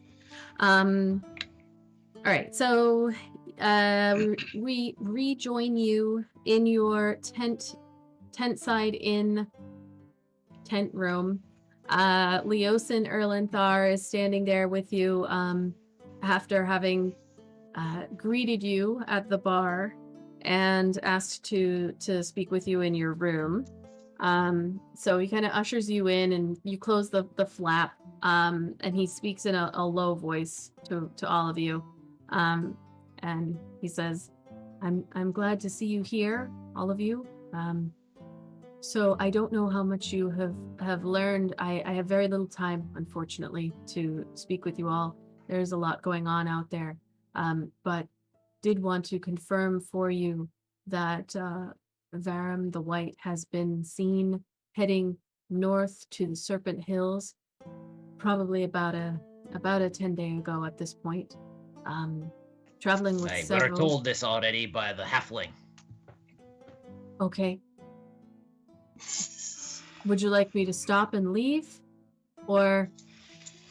He doesn't. Don't mind him. He doesn't feel very well, and he's extra cranky. All right. Sorry about that, Liz. No need to Cranky. apologize. And he's just Diana. he's gonna cuff Erdnot. Like, shut the fuck I'm just letting him know what we know. Let the man speak. Fine. Um, It's exactly what he would do. That was good body acting. So as Leosin, he's about to start up again, and then in that moment you get that feeling, like it gets really quiet all around you. Like Leosin stops speaking, and the murmurs and talking and the rowdiness in the tent, all around you, it just kind of like everything hushes down for like a second, and you get that feeling in the pit of your stomach of like something's not right, the same feeling that you had in Waterdeep. And actually all of your minds kind of go to, Vidania in this moment, and her reaction to the silence, the weirdness, the strangeness that happened that day in the city, and just kind of thinking like, oh man, I wonder how she's handling this moment right now without all of us with her. And it gets eerily quiet, that like uneasy feeling. You all kind of look at each other, and Leosin looks at you as well, and then it kind of passes, although it's lingering just slightly. And he doesn't say anything about it in particular. He just kind of looks at all of you. He says, so I'm glad to see that you are here. I had to leave immediately after introducing you all to Onthar in the council chamber, and head down here just to see if I could get any additional information. I would say stock up on rations, head directly north to the Serpent Hills, and just find out what you can. We've all but confirmed that he has lost his mask, and so there are rumors of magics in the Serpent Hills, old magics, perhaps those that could help find the mask, divination magic. Potentially he has gone up that way to investigate those rumors, so take care. I believe this is something that you should be able to handle without any problems. And he looks at you, Zan, and just kind of nods to you. Are there any questions for me? I have only another minute before I must continue. Does your organization have any information on how many you may expect to be with him? The only thing that I heard is more than a dozen. Understood. But it is if he's going into the Serpent Hills, it is a treacherous journey for so many. Getting into the hills, be very careful of lizard folk, of Naga, of the Yanti. Just keep an eye out. What can you tell us about these lizard folk? Different than those that are deep in the mere. They're used to much drier, harsher conditions than the Mere of Dead Men even has to offer. Old gods, NAT30s out there. The Naga, be very, very careful you see them. I would caution against confrontation. There are some that are not evil, just protecting their lands, but their magic includes charms and suggestions and Gaius. So you're going to want to be careful of that. The evil ones, not quite as powerful as the spirit Naga, but still, I would head the other way. Hey, are the lizard people called Naga, or is that something else? No, those are different. Lizard folk and the Naga. Naga are make an intelligence check. Or not. My sheet's not coming. I reckon his head is thinking, he doesn't know the difference between lizard folk and Naga. Of course, Eric has no idea. Eric has no idea either. But every time that he's like, Erdnot's like, boy, you don't understand that, So 16 what's that? or 15. 15. So you do know, -1. you would have seen, maybe you have not necessarily run into them yourself, but you do know that Naga are, they're like snake people. They're not and snake. that's the one that the halfling said that the other dwarf stabbed. No. Who was spying on. That's a Yanti. So two different things. We So met a Yanti, didn't we? yeah, you met the We Yanti. killed Yanti. So a No, Naga, a Naga Didn't has kill the her. body of a snake, like almost the full body of a snake, but has like a humanoid face. Some Naga have like a full body of a snake, and then at some point it kind of like melts into a torso of a human with like arms and everything. There's different types, but the ones that you have heard referred to as like spirit Naga or what's the other one? Spirit Naga. They have like the body of a snake, but when you get to the head, it becomes a humanoid face. And they're very like heavy into casting magics and what Leosin said, like commanding, charming, controlling people. Gotcha. The Yanti are who you met. So Orphea in the Mirror of Dead Men, who you helped defeat Alshom, the not quite beholder. She was a Yanti and she was being attacked by other Yanti when That's what I remember. yeah, when you met her. So I knew we killed some. yeah. Like in my head, I was like, I know we killed at least a couple. Sorry, so the Guardian Naga are the good ones and the Spirit Naga are the bad ones. Sorry. Mixed them up. All right. And so Erdnot knows all that. Yeah, or not would know that, yeah. It's just the fatigue that's clouding my mind. Understandable. It's it's quite the journey on the backs of a griffin. I prefer alternative ways of getting around. Any other questions for me before I head out? Can we expect anyone else that you know of, any contacts, or should we expect just to be on our own until we make it back? I would expect that you are on your own. I believe Orivius is in Boareskyr at the moment, but we have very limited contact with each other. We are all stretched across the Sword Coast. We have several different groups working with us, but most of them are a little bit more covert than what the council has given you. That being said, you are the most capable, so. Understood. This particular task is in good hands, I believe. And he's just kind of looking at all of you. I can't help but notice that you are too short. Aye, they left unexpectedly. They had their own. Unfortunately, their own personal battles called to them. That might make this more challenging, but I have the utmost faith in you. That you'll be able to,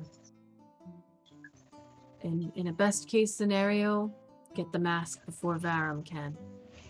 But in a good case scenario, at least get Varum. Bring him back.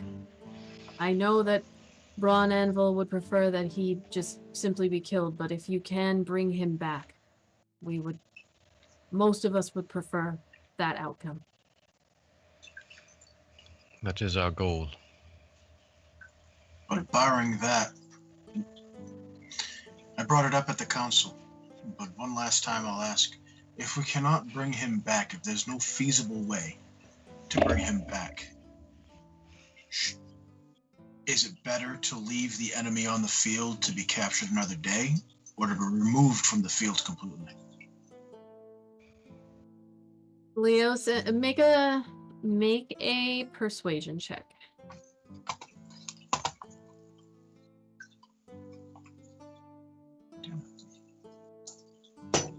Elbow. Persuasion. How the hell do I have a +5? And I roll a 2. So Leosin looks you right in the eyes, and he says, "I'm sure you'll be able to figure it out when the time comes." All right. Good luck. I don't know when I'll see you again, but safe travels. And he ducks out, like, quick. No more questions. He's just gone. Batman. This is the second time I've asked that question and got like a non-answer. God damn, I rolled a 20 looking for armor that was way too expensive. Like, I rolled a 2 Always blown when on. I have a +5. You have 3 Oh, no, the rerolls. You have unnecessary 3 ones. rerolls and 9 Oh, I inspiration. forgot about my... I totally forgot I have all that. That's why I have so many, because I never use them. Shit.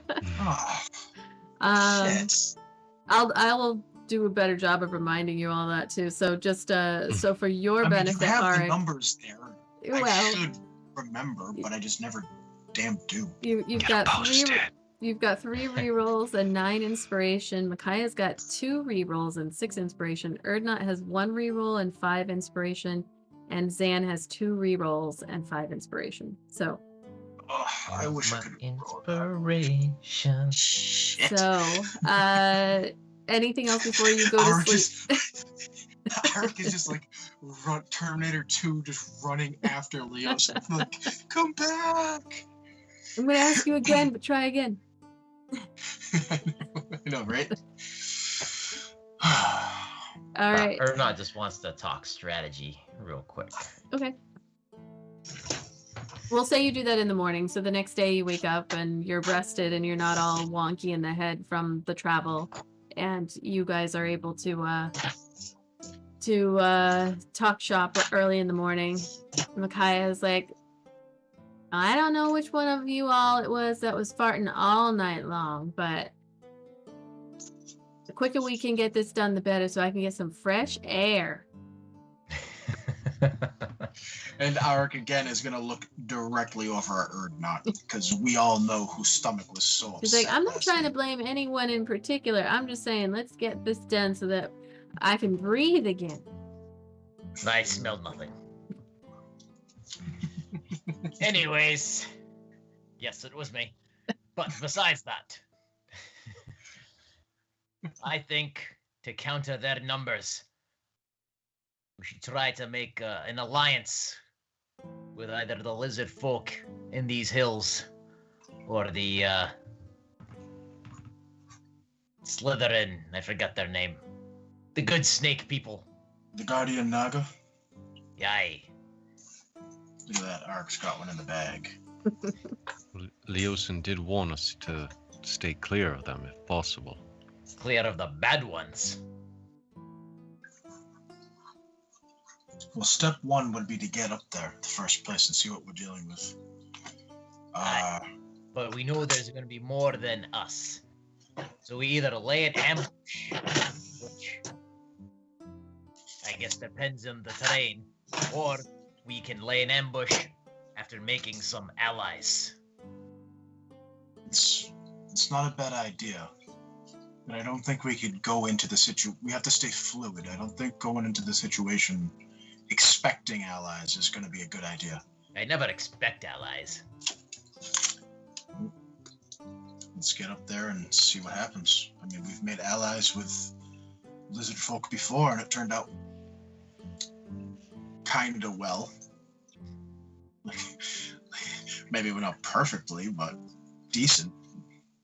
That was extenuating circumstances. The lizard people were looking for a reason. We gave them the push. There's always extenuating circumstances in battle. Well, I say if we cross their path, it's worth a shot. If we can It's not distract them and ambush them, it'll be easier to grab the worm speaker. I don't think that we should go up there looking for lizard folk. Most likely, they're gonna find us anyways. But we should keep it in mind to at least sue for a alliance of sorts, if we can. Well, Do we know the lizard folk Abaddon, speak Draconic? yes, And we have somebody in the group who speaks Draconic. That wasn't just Abaddon. Micaiah. Oh, And okay. Zan, Oh, and Zan Zan, doesn't since have- being in the Feywild, speaks Okay. Draconic. All right. So we have I don't think Arik would know that Zen does, but he would know that. Yeah, I don't think we've come across anyone that speaks Draconic. So he would look at Micaiah and say, you know, if we have a chance before anything happens, anyone's hurt, we try to speak to them. You know, just He's kind of like, nod at Micaiah. it wasn't me who cast Fireball in the first place, so you have less to worry about, I'd say. But Arik's gonna just kind of, since he's close, he's just gonna tap the little tiara on her head and say, "It's a good thing she did, huh?"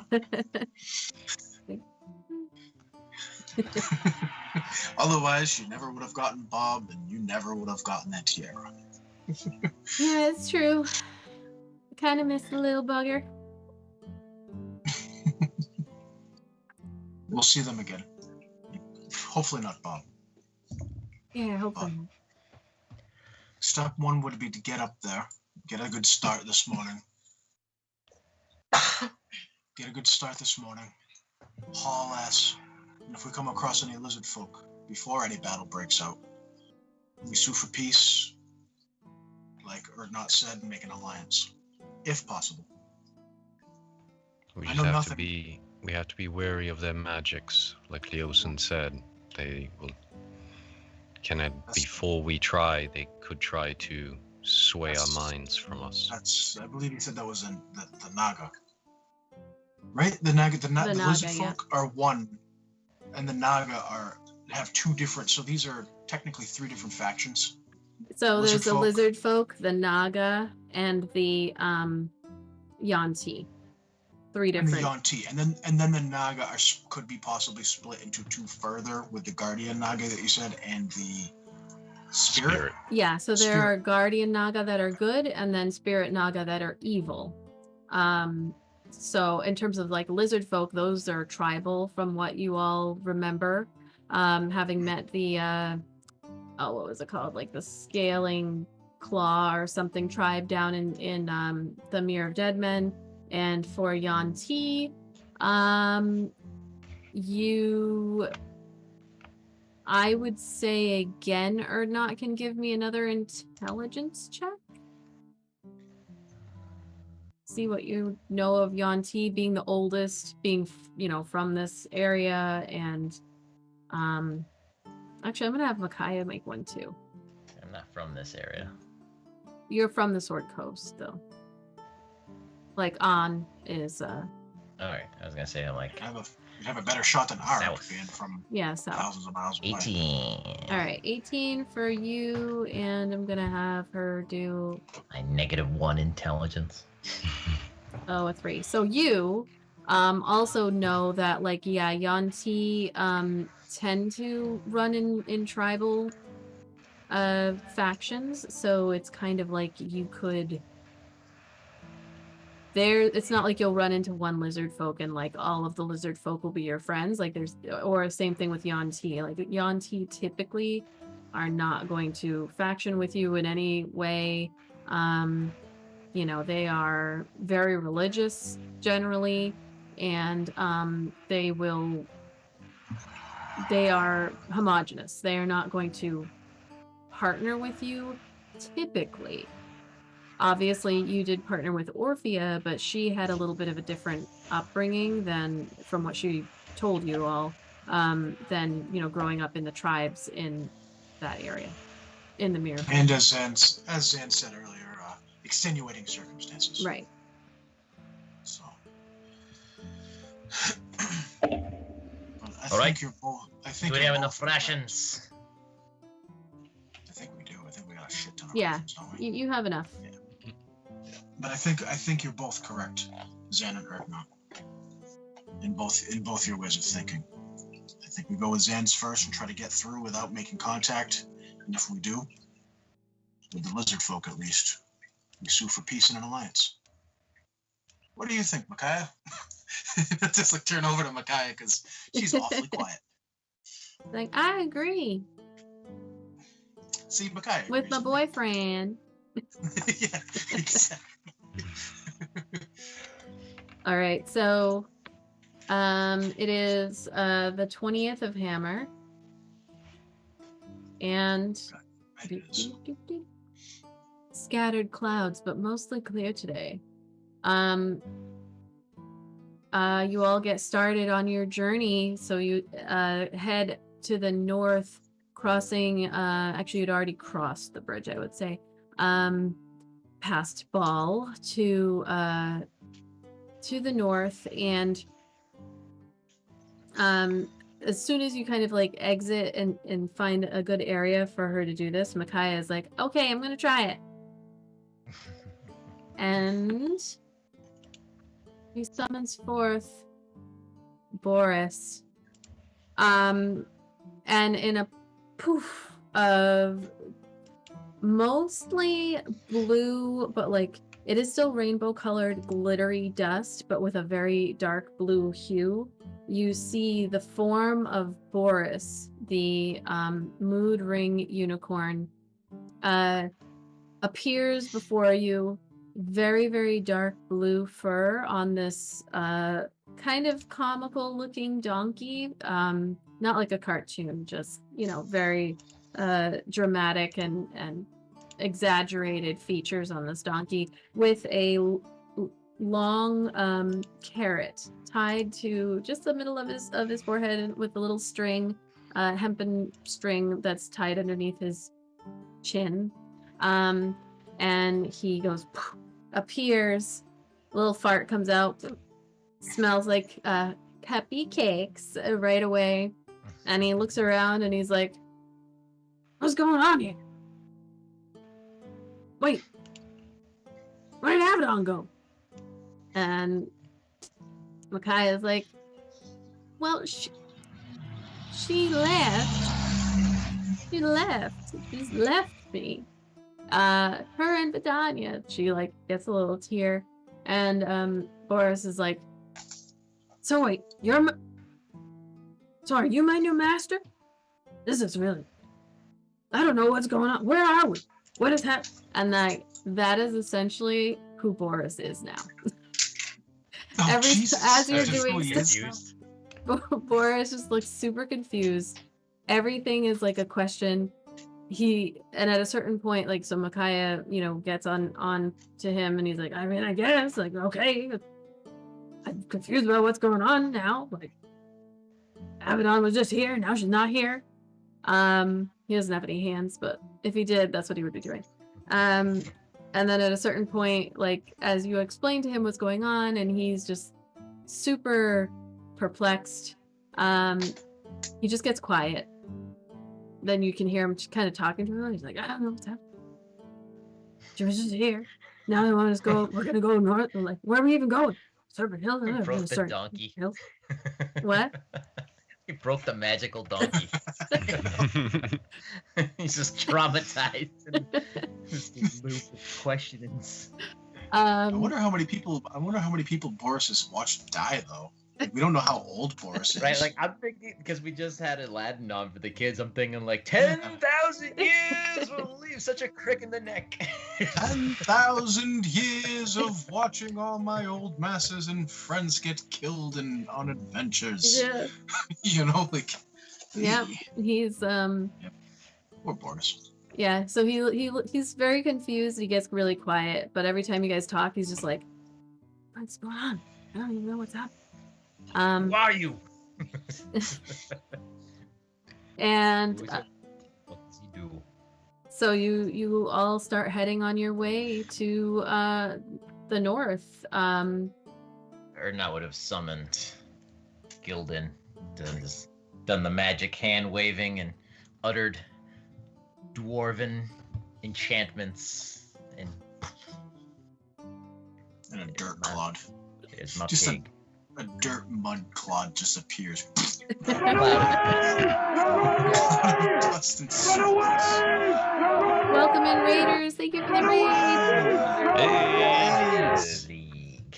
Oh god, we need to spam the raid emotes. Raid. So Ah, this first day is it's pretty cold, but it is a mostly clear day. You see some scattered clouds up in the sky as you head on your way to the north. You are following the winding water to the north there, which is the big river that goes it travels down through the Sword Coast. But you're following along there. It starts off, pretty lush and green. But from the things that you were told, it gets harsh up in the Serpent Hills, and it gets a little bit hotter and drier. I'm gonna have somebody make me a survival check, and you can do so with either advantage or you can. Was it Vidania who was proficient in survival? Zan's I'm Zan's proficient. too. Xana Makaya? Zan's proficient. Zan's +6. I Right. got +3. Are you proficient or not, or do you just have a plus? No, I'm proficient. Okay, so Micaiah is also proficient. Okay, so between all of you, I'll say somebody can make a survival check with advantage, as you're all searching for the trail of this large group of individuals who headed Let's north. say Zam with his +6 can roll that bad Larry for us. Alright, so the first one, that was a natural 12. So that's a natural 3, so 12 plus 6 is 18. Yes. Thank you for the resub. You can grant someone 1d4 inspiration. So 18. Yeah. So actually, it's quite easy as you guys are traveling along. You can tell with the 18, Zan, that whoever Varum was traveling with, or the tracks that you are following, which are almost definitely from his party, they were moving very quickly and were not trying in any way to hide their tracks. So it is very easy to follow and make your way to the north. Could we tell that they were just on foot, or could we see like animal, like hoof prints? They were on foot. Okay. You can tell from that. You don't see any indication at all that there was any kind of mount of any kind. No like hoof prints, no dire wolf prints or anything like that. They appeared to be walking, or even maybe going a little bit faster. And you can see evidence of like areas where they stopped to rest and things like that. So Okay. Alright, so they were. Oh, sorry. Did he relay that info to us? Seems that they went this way. they're definitely on foot. I think we should, in a few days, be able to catch up to them. At the Sorry. rear, Arik is just going, fucking nailed it. All right, so you continue on that first evening. Hold on, let me just roll on a thing real quick. Murder deer are gonna swoop out of the sky and try to eat my hat again. Let's see. Okay. Thankfully, we got to ride griffins and not murder deer. That would have been interesting. He would have been just snapping at you the whole time. Yeah. It's like we're flying in one direction. I'm just punching it as it's trying to eat me. Sorry, dude. So, okay. All right. So the first day goes by. You all kind of set up your camp. Roll another survival check, Zan. Just to find. Just straight or with advantage? Just straight. I'm going to use my reroll because that was only a 4. That's better. It's 16. Okay. Hey, she fell asleep. See Faust with I seen you. with the redeem. So you are able to find a really nice spot for the evening. As you are headed up to the north, you're starting to see, even after just one day's worth of travel, that like the foliage is starting to shift and change a little bit. It is cold out, as it is wintertime, but as you're getting closer to traveling north, the temperature's up just slightly, just enough for somebody who knows what they're feeling and looking for to notice the change. And you are able to find a good spot for the evening. I'm gonna have somebody roll a perception, or somebody roll a d20. Doesn't matter who. Oh, good. I just rolled, so one of you guys can. I was gonna say I've been rolling. Next 20! Nice. But that doesn't always mean a good thing when it's just a d20 roll. Right. This is a table. This could mean anything. But I nat 20. Hey, dude, I nat 22, and then look how that turned out. I didn't get Just shit. remember, nat 20s only matter on death saves and attack rolls. Yep. Everything else is fair game. So, this first evening, who's going to make the first watch? Yeah, we can't double up anymore, so. Doubling up with my pig. Yeah, I like think- that's gonna help anything. Now we can Did we can do like DM, just mechanics question. We can do like 2-hour watches, and that won't affect the long rest. Yeah, no, you're fine. Like So between the each of us four will of you, you can get your rest. So we just need to choose an order. Yeah. Who wants to go first? Ark will take the first one. Okay. I'll go second. Zan will go last. All right. So, how about just everybody roll me a perception check? Oh. Why, DM? Why would you make this? Inspiration. I know. I did write a post-it too. That's better. That's better. It's 15 for Zan.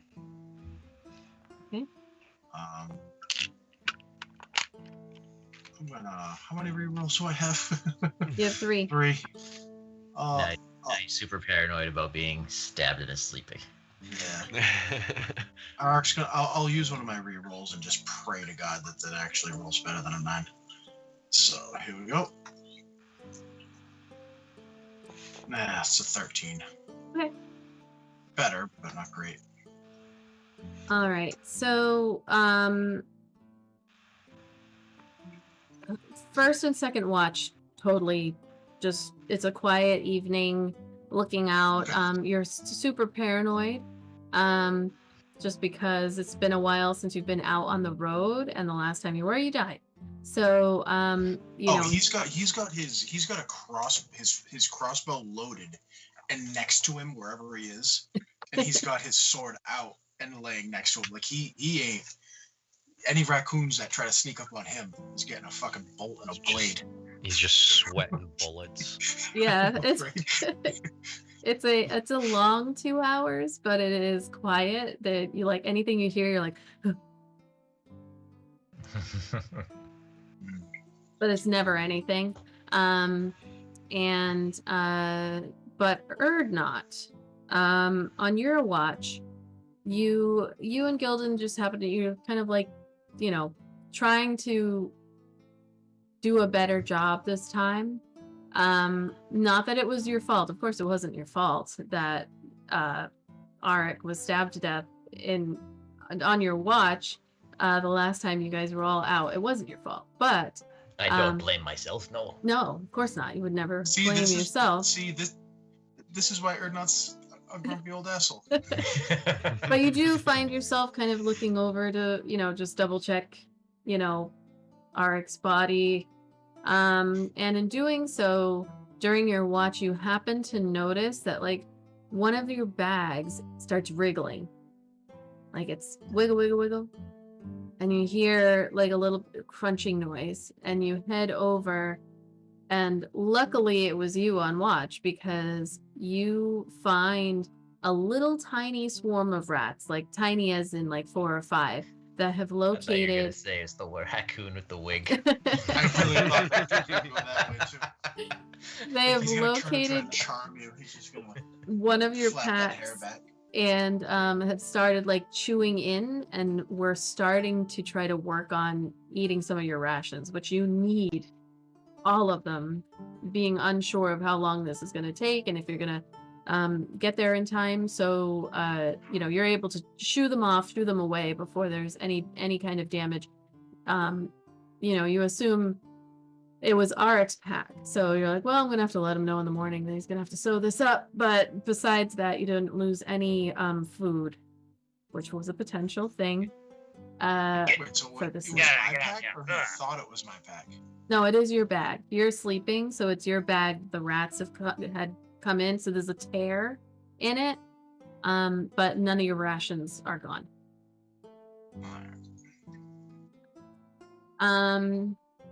And then they're lucky they're not fucking squirrels. the last watch goes by without. For fun, I cast light on one of the rats as I kick it into the woods. So if it comes back, somebody will notice this bright glowing rat. Okay. It's like an angelic rat sailing off into the darkness after you've kicked it. And what you can see is like the other rats are like all trying to get as far away from this rat as they can. It's like running around towards, and they're like, like, because it's so All bright. I'm picturing is an owl coming out of nowhere for the glowing I rat know. in the middle of the forest. We will follow the adventures of that rat We got a rat For the next 5 minutes. in they our has to live. Patreon. Dude, can that rat fight the raccoon? I think by the time it does, it won't be glowing anymore though. Cast your bets. Who will win? I know, right? Glowing rat or wig raccoon? Find out next week. So the rest of the night goes by without a hitch, and you guys pack up your stuff for the next morning's travels. You estimate that if you kind of like push the horses a little bit, but not too crazy, it will only take you, 3 or 4 days to get where you need to be. Sorry. I'd say push. Let's say you guys. Well, my mount doesn't get tired. So actually at night, I'll throw this out to you. Would Micaiah dismiss Boris? Probably because he's like confused and weird right now. Yeah, if he's not shutting up. No, he Oh, was yeah. quiet. He got quiet. He just is like, every time you guys talk, he's like, what the fuck are you talking about? What's going on? I just don't get it. Yeah, I would assume she would, just to kind of like relieve him of duty. Okay. So the next day when she comes forward and she's like, all right, we'll give it a shot. And this puff of glittery rainbow dust is more on the pinkish side. More of like a rose pink, so like very pink. And it goes, and Boris appears, and he kind of like looks at all of you, and he's like, well, good morning. Good morning, Boris. Hello, Boris. Feeling better today? I am. Lovely. Thank you for asking. Thank you. And You're a lovely shade today. he does that thing with his like front paw or hoof where you kind of like scratches at the ground a little bit. He's like, well, thank you. His cheeks do the anime like blush thing. And Micaiah's like, okay, Boris, I'm gonna mount you now. And he's like, oh, all right, okay. And then like a little fart comes out. You hear like, oh. And he's like, oh, I'm sorry about that. I'm sorry. He's so Mexican he's so last old. night. No. Jesus. And the smell of freshly baked vanilla cupcakes just fills the air around you. It's like, sorry about that. So you all head off again on your journey. It's still cold. You guys bundle up pretty decently, but as you get closer and closer, it starts to feel almost like, springtime as you're getting closer to this area, which is an interesting feeling. Along the sides of you could see like there's the river that flows, but it's off in the distance. And there are hills that start to appear as you continue on. I'll have one of you roll me a d20. It's all you, Fire Song. I haven't rolled in a while, and I don't want. I will, but I can't be held liable for what happens. I'm sorry, DM. What weather did you say? What season? So it's cold. It is. You all know that it is the 21st. Nope, is it the 22nd now?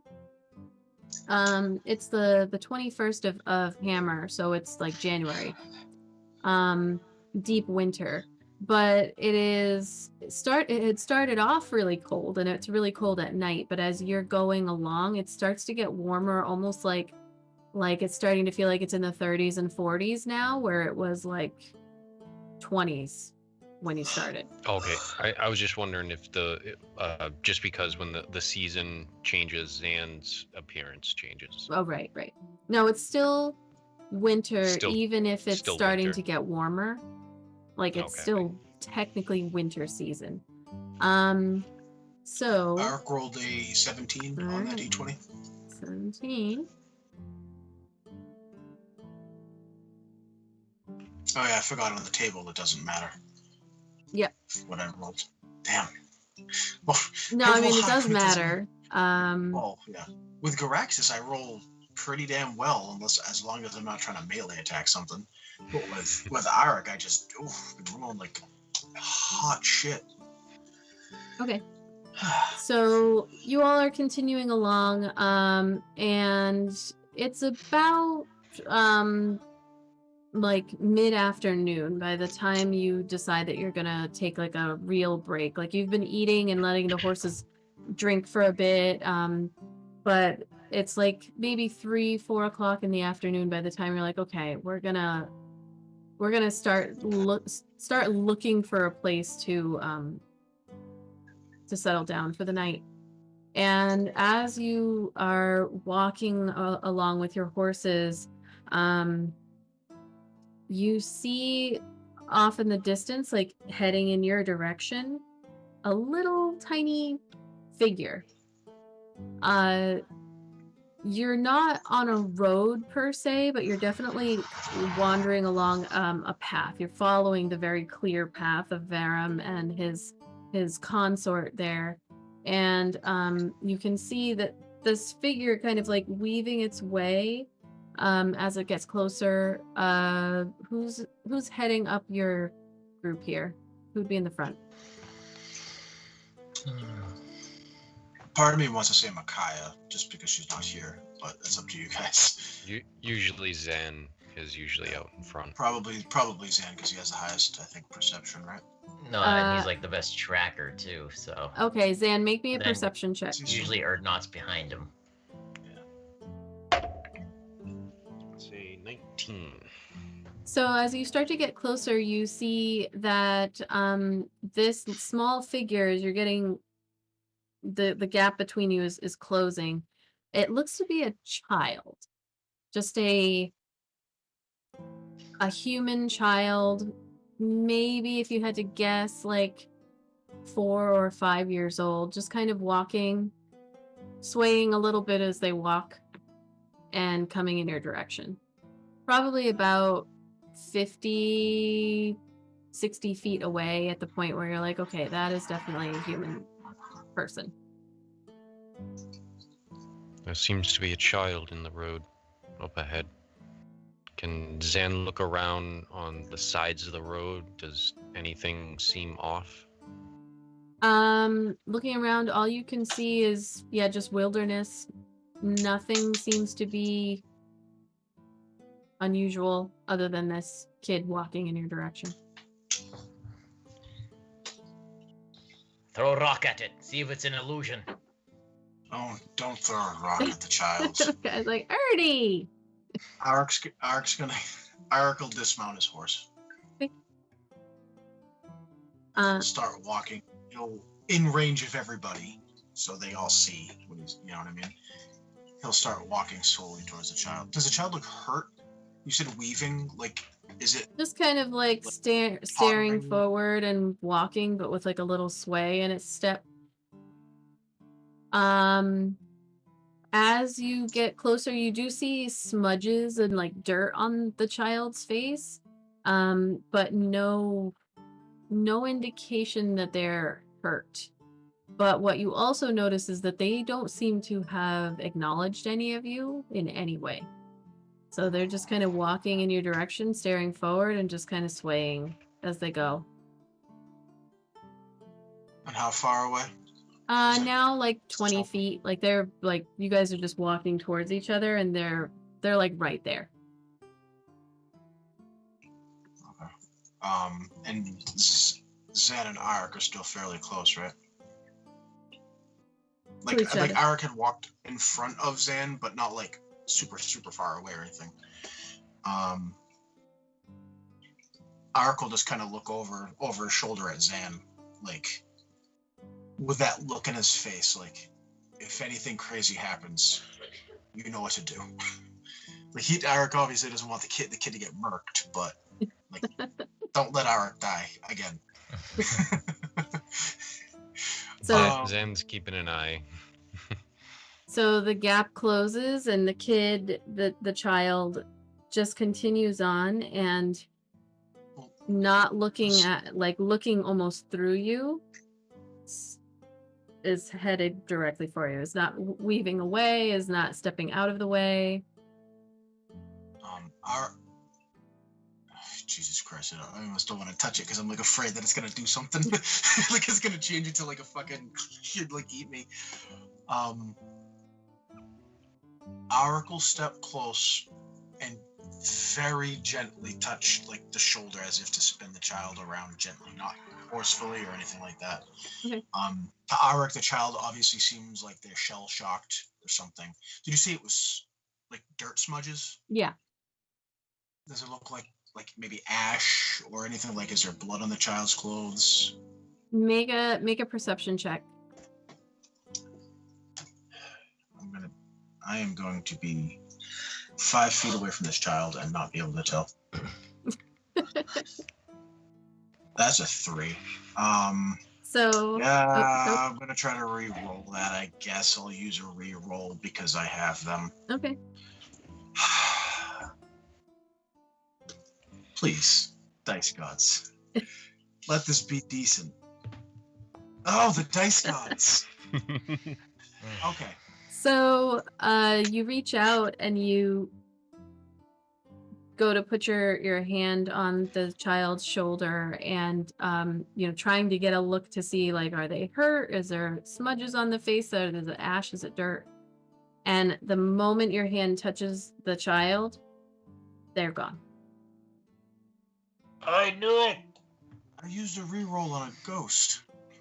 On a ghostly child for no reason. I told you to throw a rock at it. I'll throw a rock at you, old man. You, Keep it up. Arik, so you did feel something. When you touched, you felt like a cold sensation. So it's not it's not the same as like some illusion that you have seen in the past. You felt. Did it feel familiar to when Arik had contact with the ghost on the boat? It felt similar to that, yeah. More similar to that than any kind of like illusion type magics. Does he get any impression from it? Like any emotion almost, like feeling like after he touched the ghost? Make an insight check.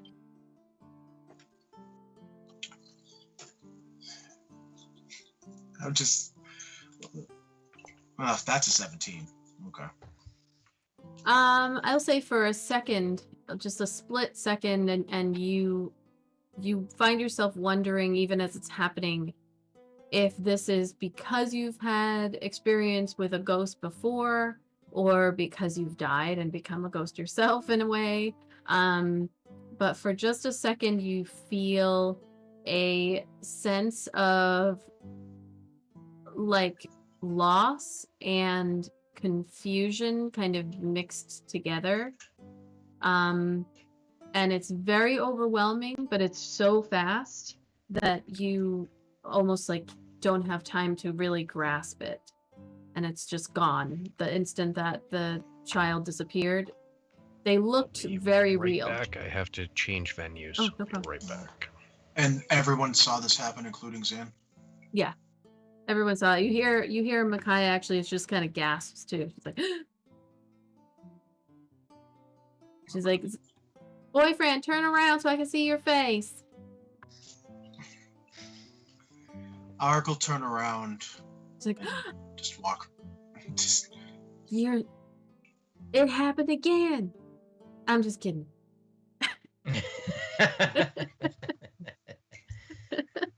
And yeah, Arik is actually going to look at the back of his hand just to make sure they're not all old and wrinkly like they were the last time he touched a ghost and got aged. Yeah, no, you're fine. Just that feeling, and then there was nothing there. It is like, the sun is still up, although it is going down at this point. But he'll mount his horse and just stay quiet, feeling that loss, thinking on it. Obviously there was some sort of a child. Something happened, and a child in that family was killed of some sort. And he'll just mull on that for the rest of the day. So, I'm gonna have Micaiah make this roll this time, a survival check to have her try to find you all. Actually, Erdnot, you can do it. You're proficient in survival, right? Yeah. All right. How about you? I think Arik's the only one who's not. Okay. So how about you? You can make a survival check for finding a good place for the evening, or how long it takes for you guys to find. 10. Okay. So it takes you guys several more hours, more than you were expecting, for you to be able to find a good spot, but you find a really decent spot. It just, as I said, it takes you a little bit longer. So you end up kind of setting up camp more in the 7-8 o'clock at night time frame. But you'll get your full 8 hours sleep I'll have all of you roll me perception checks. Eric will take the first watch again. He won't be able to sleep. He'll be too busy thinking about that child. Oh, you said perception? Wow, Yeah, that's a 3. You said I have a reroll? You have one reroll. This one. All right, well, that's a 19, so I'll use that reroll. that's good at least. I can't believe I wasted a reroll on the damn ghost child that had like no bearing 11. on that. That's better than a 3. All right. Zan's back. Hey, Zan. Roll perception, Zan. Roll a perception for me. And let me see.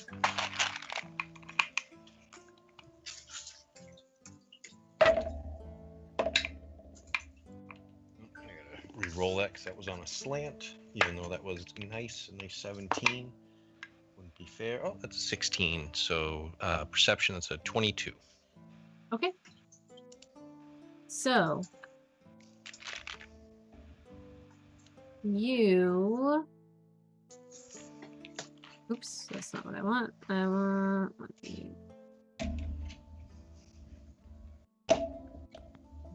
Who's taking third watch? Micaiah was. Okay, Makai. All right, I'm gonna roll for her real quick.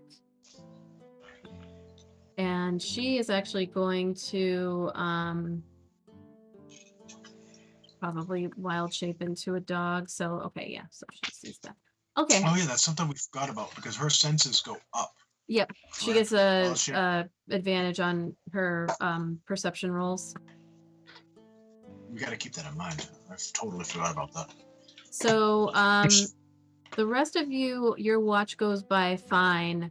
But when you all, probably about middle of the night, maybe like 2 o'clock in the morning, you hear a yell, which wakes all of you up actually from your sleep, because it's like a yelp, howl type noise that's super loud.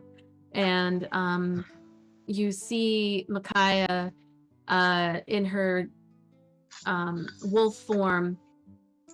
She has just finished utterly destroying half of a skeleton that is kind of like strewn across, reaching out in the direction of Zan, who's sleeping. But as this wolf form, there's like a scratch on her that's bleeding fairly decently, but she's gonna be fine. Her tail is wagging at this point, and you can see like all these bones kind of scattered around, and you can see that she's got one of them in her mouth.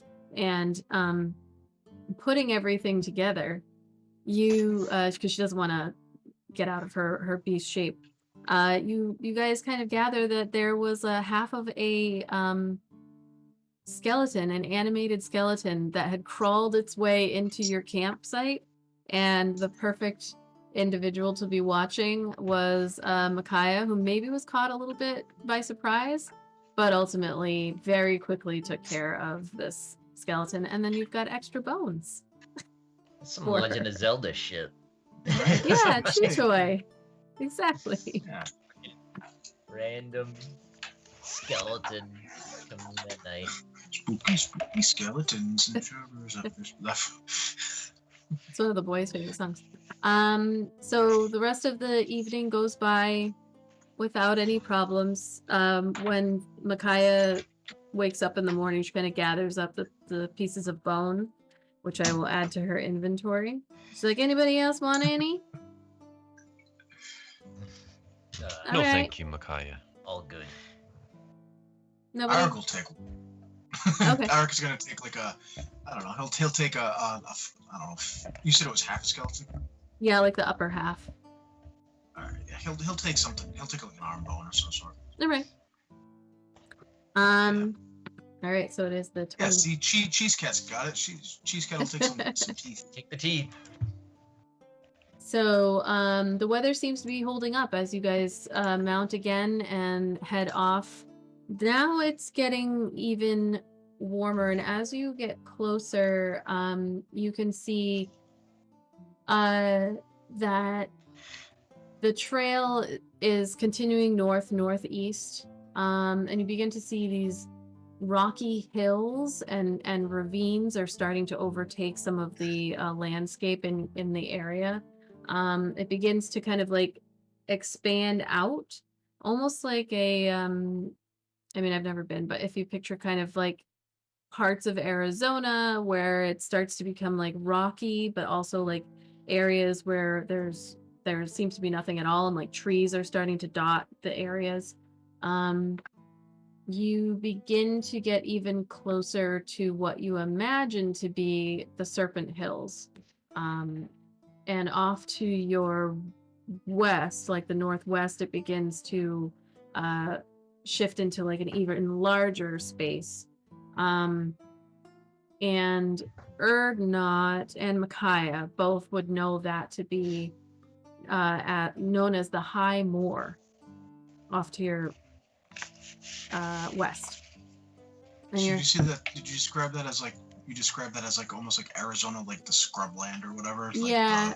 So like there's red clay, earth moats, and you can see that there are different colors. Like as you're getting closer, you can see off in the distance as you're closing that gap between you and the Serpent Hills. All kinds of different colors, alternating between dark black coal and these green coppery tints that remind you a bit of a snake's scaled hide. And you can see the ravines starting to contain like dying shrub brush, and it's becoming more clear that like there used to be a river that ran through this area that dried out. Like you're entering into the like a desert type space between these hills. And again, Varum's trail is very easy to follow as you're going. And so he's obviously not trying to hide his trail or anything like that. It's just he was just trying to move quickly, from what you guys can tell. Yeah. That's fair.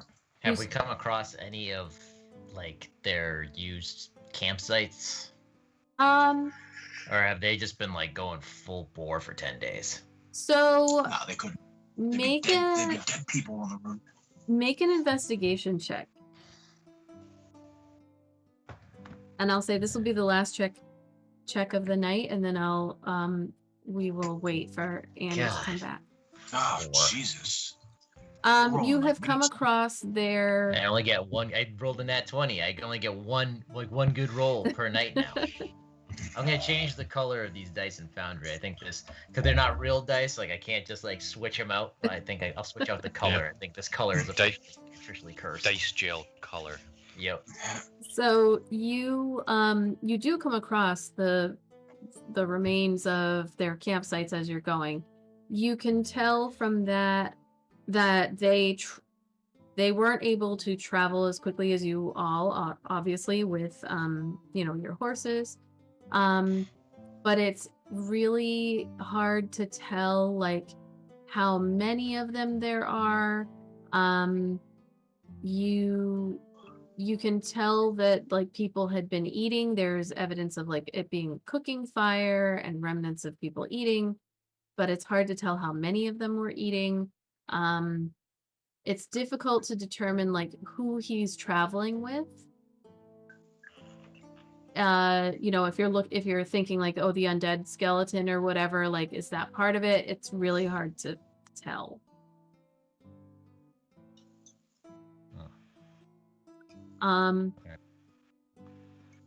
But as you're traveling along, you can see off in the distance, and then in some places where it's getting closer, you could see like ruins of old stone buildings, and you can see that there are dry riverbeds that only a few years ago probably trickled with water. Like there's been a drastic change. And you can see also like little crypts that are starting to like dot the landscape out in the distance. And again, ruins and old homesteads and whatnot. And we will stop here on the, we'll say like the middle of your third day. As you Nothing's come from that ghost. Like, it was just like a random spirit Don't give her ideas. on the road. as far as you, nothing has come from. It was just that one encounter. All right. Arik had felt a deep sense of loss Mhm. when he touched it. So, And that is where we'll stop. And we'll pick up again on Saturday as you enter the Serpent Hills proper. actually, technically we won't. I don't think. I think next week is the talk and crit. Oh, right. Oh, we gotta wait 2 weeks. Damn it. Unless you I almost wish we wanna, could do, unless you like, wanna talk start that throughout a a different month, but I wish we could do that on like Thursdays or a different day. Just because I hate losing yeah. a whole session. It makes me so sad. Anticipation. I know. We gotta engage. We gotta engage our viewers. Also, they like it when we play with them. We can push it off if you guys want to like see what the Serpent Hills are about, and then do talking crit the next week. No, we commit. We said we were gonna do it. We gotta do it. We're just gonna push it off every time. Or we could do it on the Tuesday instead. I just hate losing play safe. I love doing the talking crit. It's so much fun. We always like get crazy and silly, and but I hate losing like game sessions for it. You know what I mean? Yeah. I wish it was just another. I wish it was another day. Oh, I just wants everything. Of course, We could start it up D&D. too. We could wait to start that up until after we've started playing in live. Like, that's. It's up to whatever everybody wants to do. I mean, I'm just bitching because I love playing so much. You know what I mean? That like I would love to, So it's really up to the group. I mean, we could talk about it in the Discord or something. All right. And figure it out. Well, So, thank you everybody out in the chat for hanging out with us tonight. We appreciate it so much. We need to find somebody to raid with our big bad selves here. What about, let's see, Smutty Saturday, Shakespeare smut. No, we'll go with, well, that does sound really great. yeah. All right. Nope, I'm gonna try to find somebody on this thing. Does anybody have any? Oh, Geekly is doing. Oh shit, right. So Geekly Inc., who has rated us so many times and who we've rated before, they're doing a 24-hour charity stream. So that is perfect. That is perfect Sure. for us to raid. So thank you so much, everybody who hung out with us. Oh, I'm gonna do goddamn credits. I have to make sure to give everybody their proper credit here. Proper props. The props. So thank you for our cheers from the compound. And hand shot first. 664. New followers tonight. We have Twitch Slays D&D, Drusilla 913, mostly trustworthy, and Mad Sad Catfish. So thank you so much. Our subs and resubs, Ed369, Goldilocks 72, and Initiative League. And then our raids from the Compound, Old World Charm, and Initiative League. It's always a raid when Initiative League is here, even if it's just one person. So thank you so much. We appreciate you. Hi, Twitch Slays D&D. Thank you for the follow. And we are going to raid Geekly Inc. tonight. We will be back on Tuesday with our Wicked Independent Prestige Incorporated sessions, and then Thursday with DM Prep, where me and Beluga are going to make an NPC, and we'll see if that NPC shows up in your story soon. Doesn't get blown up by a fireball. Yeah, well, yeah, hopefully. So let us raid Geekly Inc. Thank you everybody so much for your support, and we'll see Good night, everybody. see you on Tuesday. Don't forget about our Patreon if you want extras and looking into the backstories and stuff. Yes, Patreon, Thank you. TeePublic, all the fun stuff. Yes. And I did just send Izzy a whole bunch of stuff that may go on the Patreon, like a whole bunch of stuff for a city. Yep. And I'm gonna keep working on it. I'm keep plugging away. I've been promising. We got the jiggle shrimp stuff coming soon. Hopefully, once I settle all that in my brain. And always something. Always Keep an something. eye out for some jiggle shrimp, everybody. I know Cheese Cat's waiting for that so that they can get their Oh, yeah. She just kayak. Cheese Cat just plugged the Discord to for the Talking Crit Q&A. Oh For yes. ideas. Oh yes. If you have any Great. questions that you would like to ask the cast here, just throw them into our Discord. Yeah. All right, we're Yeah, gonna Yeah, Cheese join the Cat's Discord like, too. There's always fun stuff to talk about. Cheese Cat's like our agent. Don't forget to mention this. All right. Thank you to all of our viewers, all of our raiders who are coming with us. We will see you. We will see you on Tuesday. Night, 9, everyone. 8, Night. All right, night, everybody. 7, 5, 6. 4, 3, 2, 1. And go. Happy New Year.